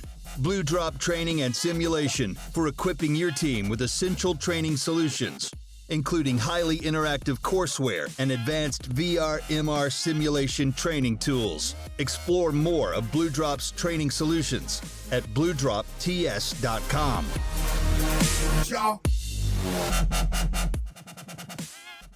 funniest thing you've ever had happen in a training flight? Snyder, we're out there doing that swiftwater training with the Hoist to learn how to extract people from moving water. And I come back to the aircraft and Snyder had found this fucking disgusting borat and he hung it on the hook in the aircraft. But he knew what I was going to do, man. He knew what I was going to do. I put that sucker on right away. But there was a progressive movement away from the sanitized version of the borat with clothes on. And it eventually got to the point where I figured that I would just put it on, oh my God. Yeah. So button spider, rubbing against this freaking male thong. And I climbed into one of the DPS aircraft and got a picture for the guys. But, it was at this moment that he knew he fucked up. But glad, Oh, that's funny. If you ever see that picture out there, dude, it's I'll sign it. If you send it back to me, dude, I'll sign it. You'll have one of one. Oh, it's priceless, God, man. That's hilarious. Yeah, that was pretty good, man. Right on. All right. That's all I needed. Thank you. Thanks, Jason.